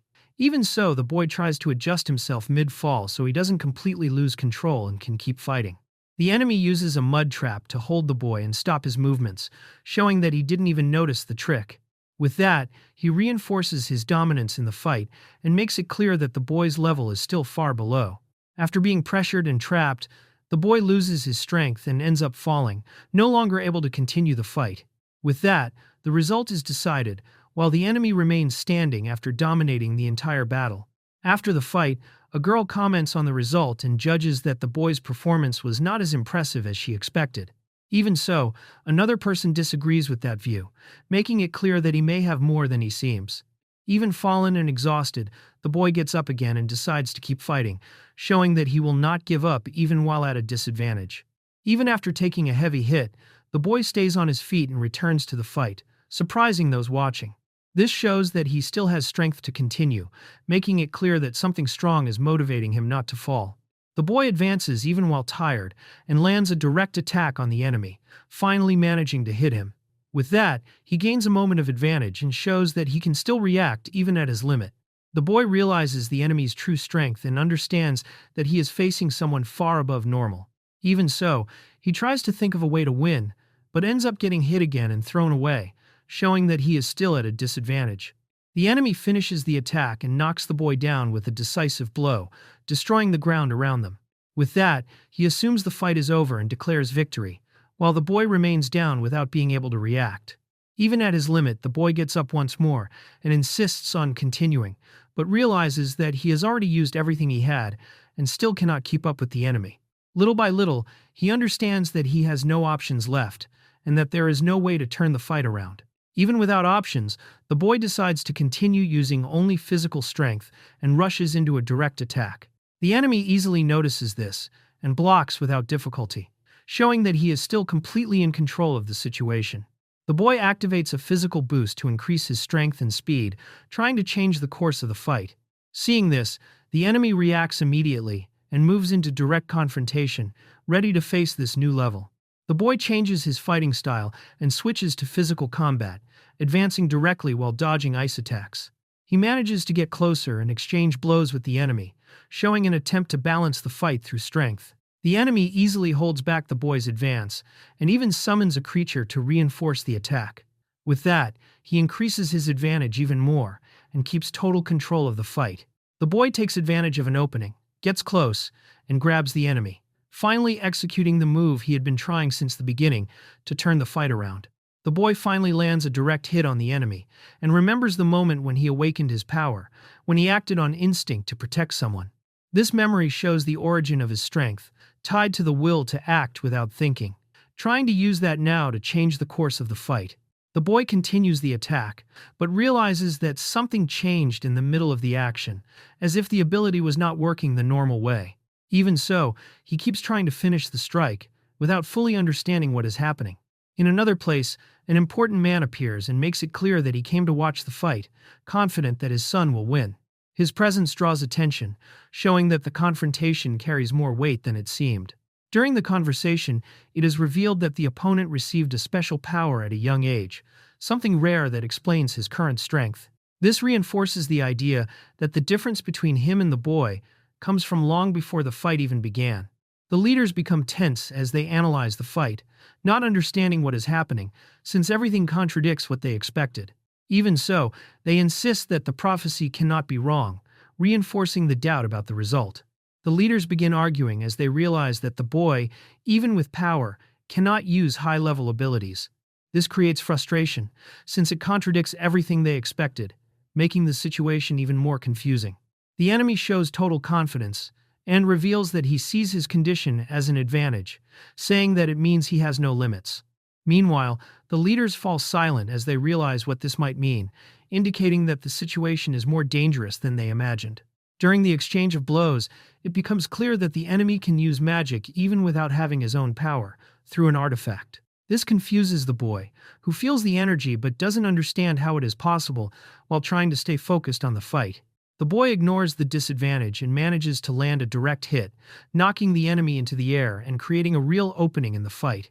Right after being launched, the boy is pressured by a heavy force that pins him to the ground, unable to move. The enemy uses a new ability and regains control of the fight, canceling the advantage the boy had just gained. Even with the advantage, the enemy notices something strange and understands that by destroying the artifact, a hidden ability of the boy might be automatically activated. This indicates that the fight is not over yet and may change direction. After falling, something different begins to emerge in the boy, revealing a strange and heavy energy that draws everyone's attention. While others feel that something dangerous is appearing, the enemy notices this change, indicating that the boy's true power is finally starting to show. The out-of-control energy begins to affect the place and frightens the audience, making people panic. Realizing this, someone questions the situation, making it clear that the fight has gone beyond the limit and is now putting others in danger. The boy ignores the danger around him and advances again, getting close while protecting those at risk. Then, he notices a new opening and focuses on his next move, trying to use it to continue the fight. The boy advances with everything using enhanced firepower, launching several close-range attacks. The enemy responds immediately, maintaining direct confrontation and preventing him from gaining any advantage. The boy continues landing direct hits, but realizes they are not causing real damage to the enemy. Even while hitting, he understands that something is wrong and that he still hasn't overcome his defense. The enemy reveals that the boy's defeat had already been decided before, even with the destruction of the artifact. Then, he counterattacks easily, grabs the boy, and throws him with force, ending the fight in a dominant way. The boy falls among the ruins after the final attack, while the spectators react with concern. Even so, the one responsible for the fight remains calm and treats everything as part of the spectacle, making it clear that he doesn't care about the boy's condition. One of the girls notices the change in the boy and understands that a different power has awakened in him. While he is lying down, it becomes clear that this new force is linked to anger, indicating that he may lose control at any moment. The enemy lifts the boy with ease, keeping him completely dominated. The enemy faces the boy calmly, even in front of the change, maintaining total control.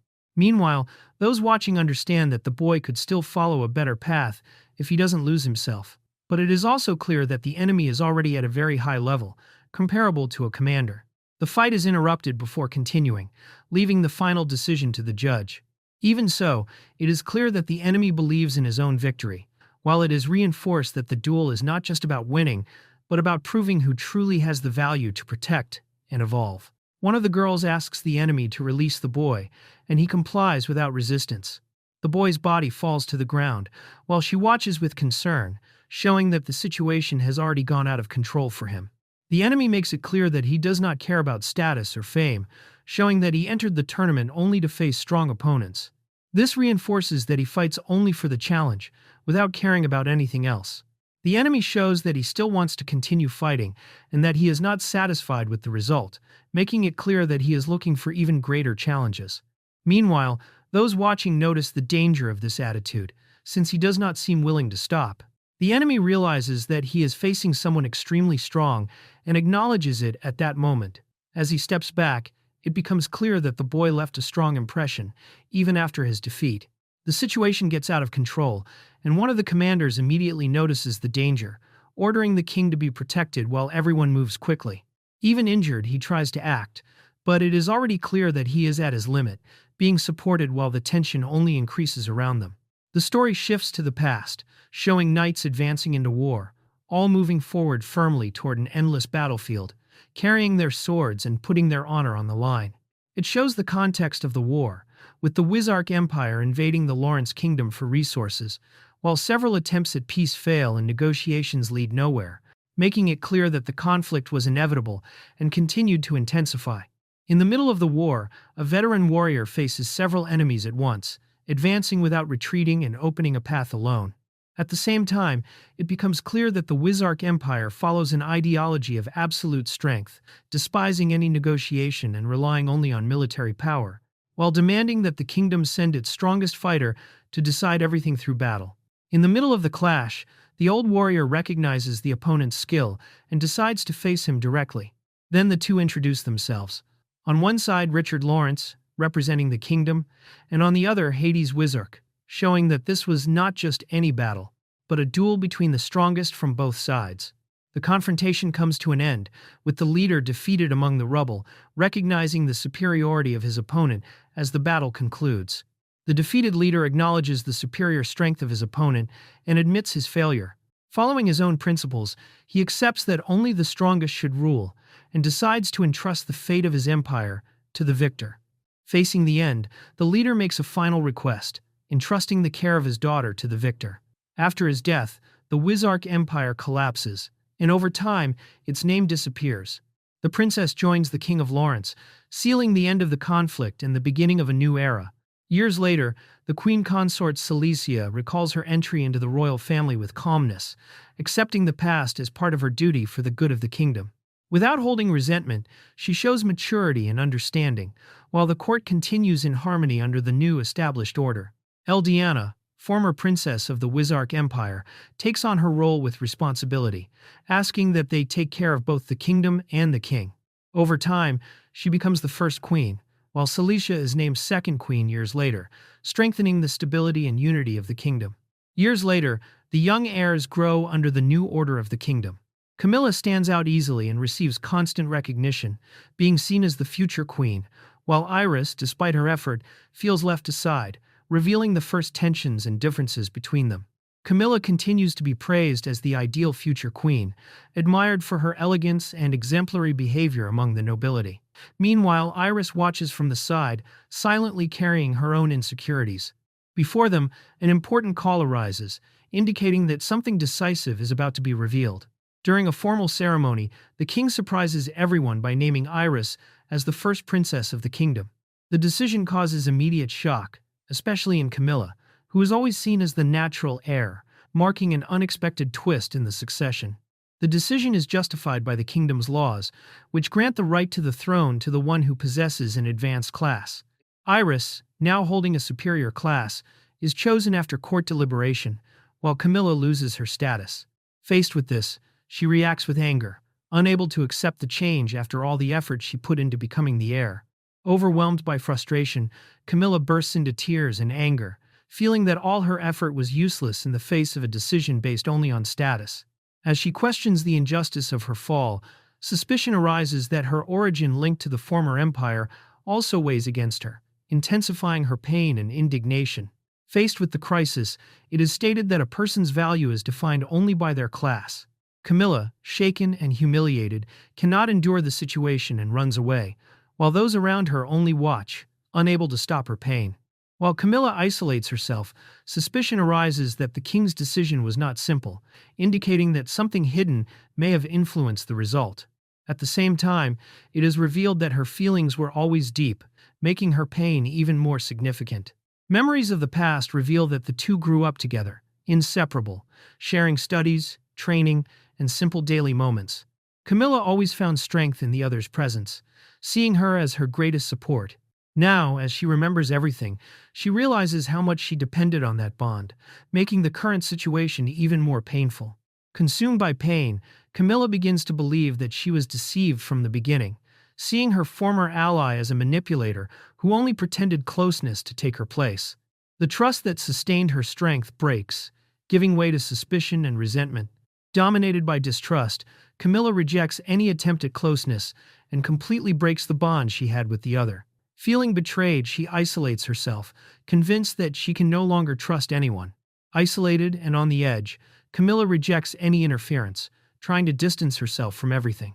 At that moment, someone appears offering an unexpected possibility, a way to recover her lost position, reigniting a new hope in the midst of despair. Even shaken, Camilla listens to the proposal and sees a figure appear who presents himself as an ally. Faced with the promise of help, the path to recover what she lost begins to take shape, marking the beginning of a new turning point in her destiny. The mysterious figure reveals his true intention by stating that Camilla is the rightful one worthy of the title of First Princess. As he presents himself, he begins a decisive alliance, setting in motion a plan that could change the course of the kingdom. It is revealed that Camilla carries the legitimate lineage of the former Wizark Empire, making her the true heir to a power lost after the war. Faced with this, an ambitious plan emerges to restore the empire and raise Camilla above everyone, not only as a princess, but as an empress. The alliance is sealed when the man kneels and swears absolute loyalty to Camilla, recognizing her as the rightful heir. At the same time, in the shadows, forces begin to move, indicating that the plan to restore the old empire is already underway and will bring imminent consequences. As the plan moves forward, a deeper revelation appears. The man holds direct resentment against Richard Lawrence, blaming him for the fall of the old empire.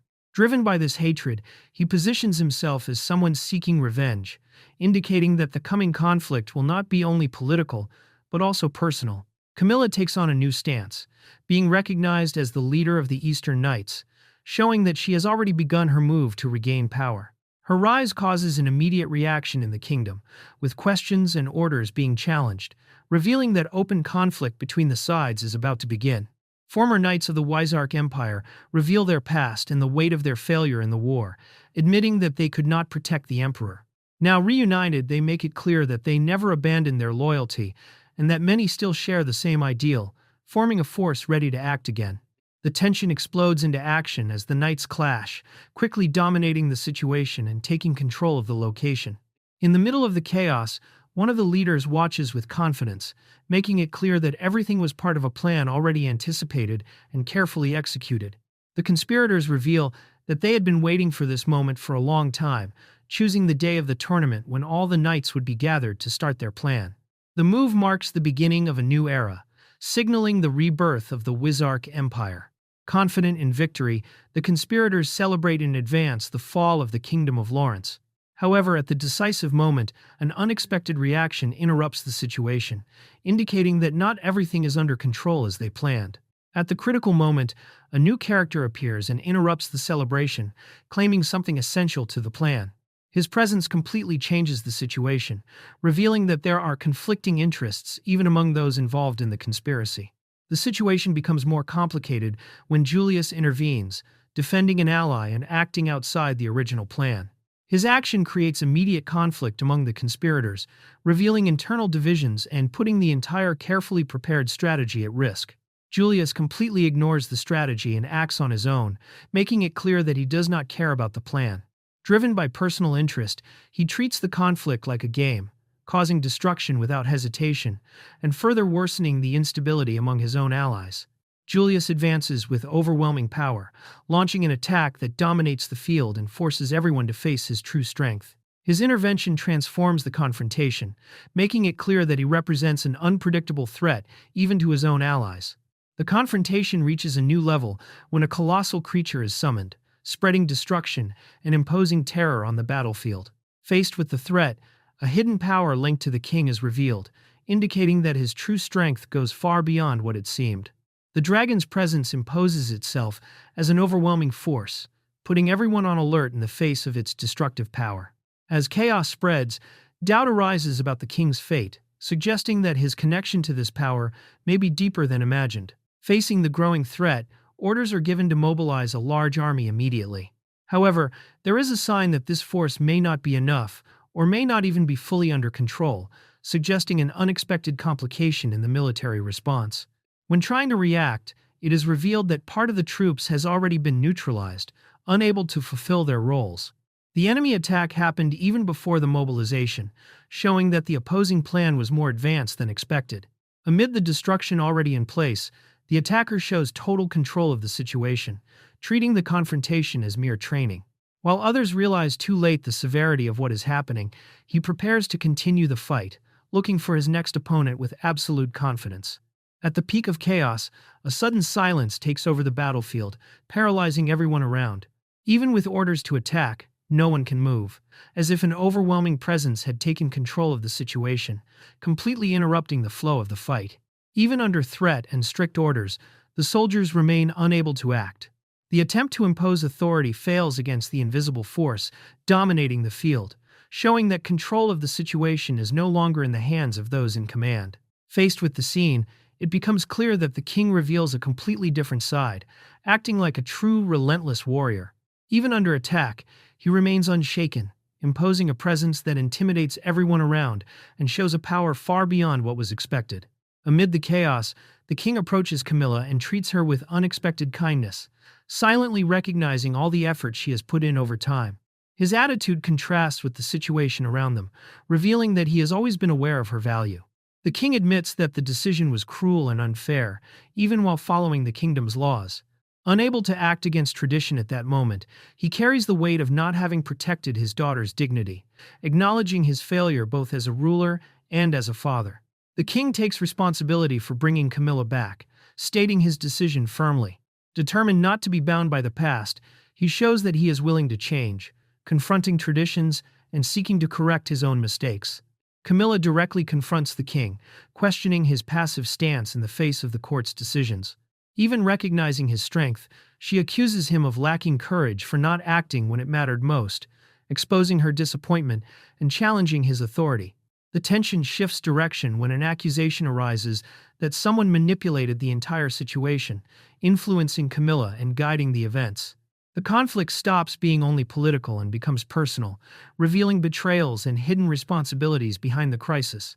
The battle intensifies with devastating attacks that destroy part of the surrounding structure, spreading chaos among soldiers and civilians. Amid the destruction, the direct confrontation continues, showing that the conflict has completely gone out of control and threatens to consume everything around it. It is recognized that the king possesses absolute power, thanks to the dragon's blessing, making him practically unmatched. Even so, it becomes clear that not everything can be solved by strength alone, and even in the face of this superiority, resistance remains firm, refusing to retreat before the threat. Even in the face of an overwhelming threat, the soldiers advance without hesitation, fighting with absolute determination. Guided by duty, they face the enemy with everything they have, willing to sacrifice their lives to protect what they consider most important. The knights advance together, determined to fight and protect what matters, even in the face of danger. Facing the destruction, the king tries to convince Camilla to stop the fight, to avoid more deaths, but she stands firm and refuses to retreat. Even amid the chaos, it becomes clear that the confrontation is inevitable. The fight continues like a predetermined fate, as everyone is dragged into a battle that can no longer be avoided. A spatial magic is revealed, releasing a hidden army onto the battlefield. The ambush changes the course of the fight, showing that the enemy still had hidden forces. The hidden army moves into action and advances with full force. The leader orders the attack, beginning the offensive of the Wizark Empire against everyone on the battlefield. Leith wakes up after the impact, injured but conscious. Despite the pain, he says he is fine, while the others notice that he has awakened and worry about his condition. Maurice Brute enters combat and faces the enemies directly, advancing with strength and taking down several soldiers. He provokes the Wizark Empire, questioning if that is the best they can do. Leona Frost joins the battle with authority, coordinating attacks and quickly defeating enemies.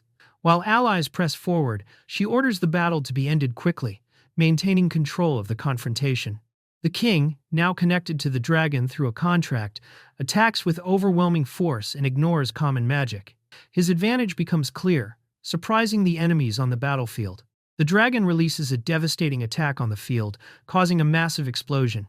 Even so, the knights immediately counterattack, facing the king's power without retreating. Leith realizes that this is not just the king's power, but something beyond that. Even so, he decides to act and advances together with the priestess, entering directly into confrontation against this overwhelming force. The attack is contained, and Leith, along with the two allies, remains standing firm. Relieved, she says she is happy they are okay, but also complains that they always make her worry. After regrouping, they confirm that Leith can still fight, but a question arises. If Camilla is leading the Wizark Empire, then where is she now? A large-scale magic is activated, spreading symbols across the field. It causes no direct damage. It is a seal, leaving everyone confused about its true effect. The seal activates and traps the king along with the dragon inside a barrier, limiting their movements and finally bypassing his advantage against magic. An unknown magic is activated and surrounds the creature. Above, a core of energy appears and begins to affect the entire area, shaking the city. The intensity of the spell reveals that something far more dangerous is about to happen. Camilla Lawrence appears and activates her power, gathering energy while allies watch from behind. The situation intensifies, indicating an imminent confrontation. A warrior appears riding a dragon and advances with full force, breaking everything around. The clash erupts violently, with a direct attack marking the beginning of the battle. The attack is launched from above, but the warrior reacts quickly and blocks it, deflecting the force. Then, he counterattacks, hitting the enemies and gaining the advantage in the clash.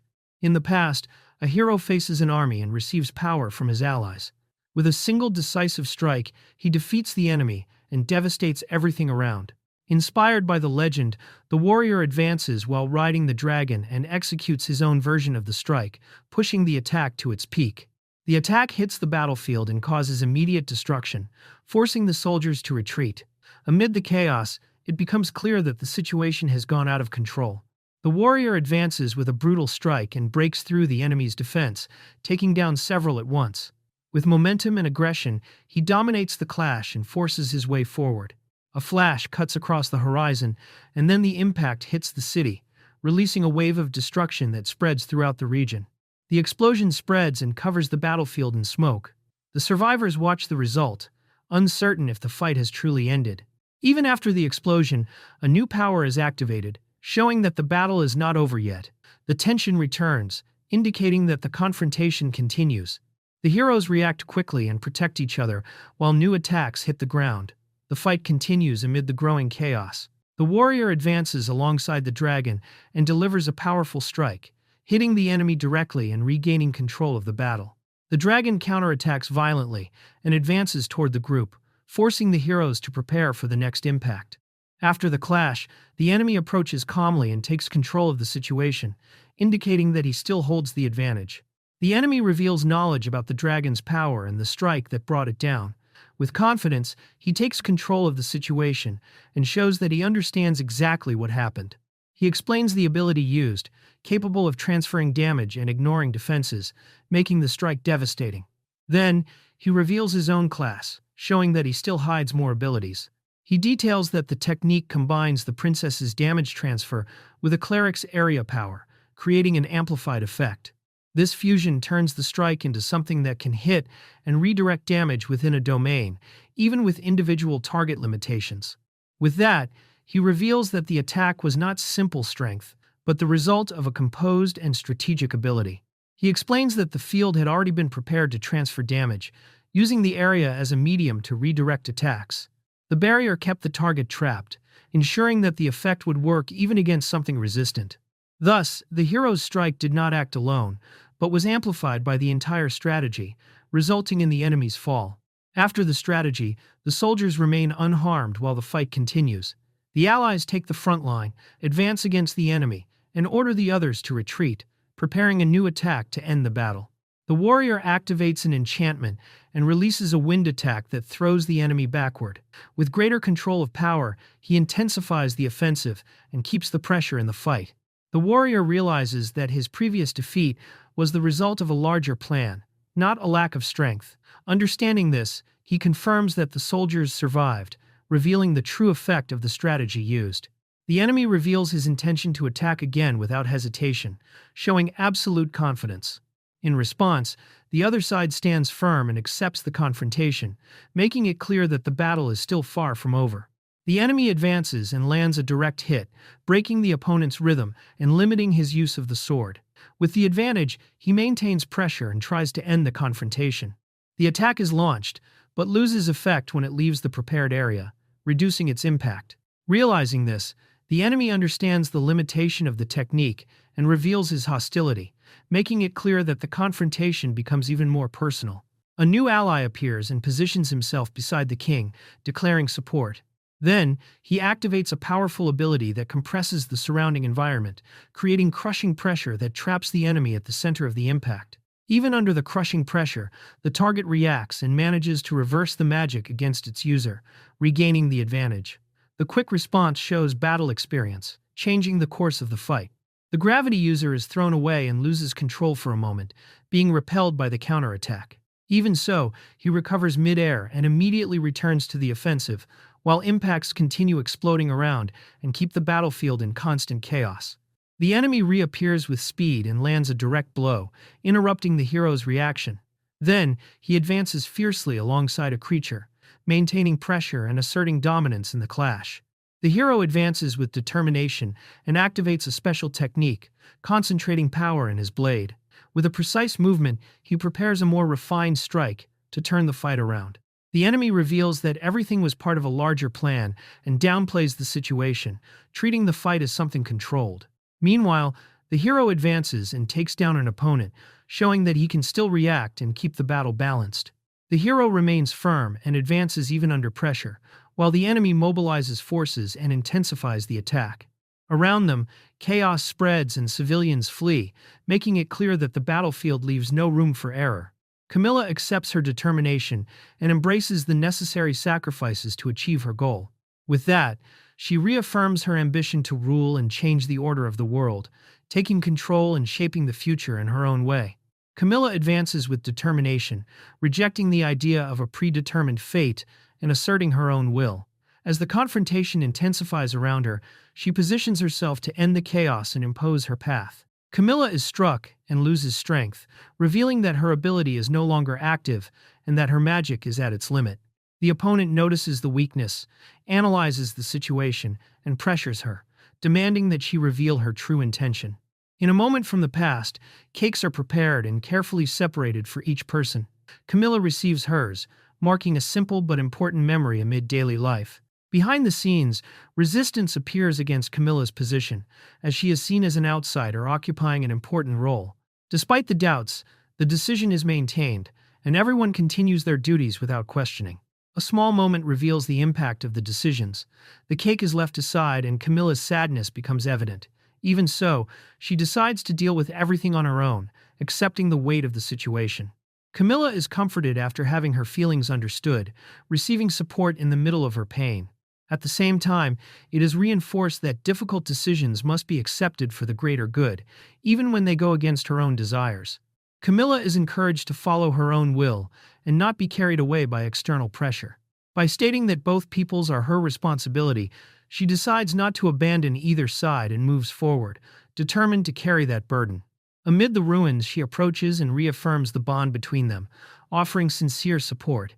Camilla, still shaken, finds comfort in that trust and begins to accept that she does not have to carry everything alone. The hero advances in rapid succession, dodging and counterattacking with precise strikes. The enemy reacts and tries to block, but is pressured and ends up being hit, losing ground in the clash. The hero is struck at close range, but reacts immediately and counterattacks with force, throwing the enemy to the ground. Even under pressure, he keeps fighting against multiple opponents around him, maintaining his pace and showing that he can still turn the situation around. The enemy gathers his strength and directly challenges the hero, making it clear that the battle will only end with his defeat. Surrounded by several opponents, the hero faces the situation, realizing that the decisive confrontation is about to happen. Camilla watches the battlefield and understands the weight of every life involved, realizing that any loss can bring huge consequences. Because of that, the fight continues intensely, while the responsibility over the outcome becomes even greater. Even while attacking, he acts to contain the worst-case scenario and protect the civilians. As the clash continues, it becomes clear that his actions have a greater purpose, tied to the truth that has already been revealed. It is revealed that past decisions were made to protect the kingdom, including a marriage imposed by duty. Because of this, Camilla is pressured to set aside her feelings and act according to her role, even while feeling fear. Camilla accepts her feelings but decides to move forward for the sake of duty. Taking on her responsibility as the king's daughter, she regains her composure and advances, determined to fulfill her role. Determined to end the conflict, they move forward together toward the final confrontation. With resolve, they accept that the battle will end there, facing the enemy without retreating.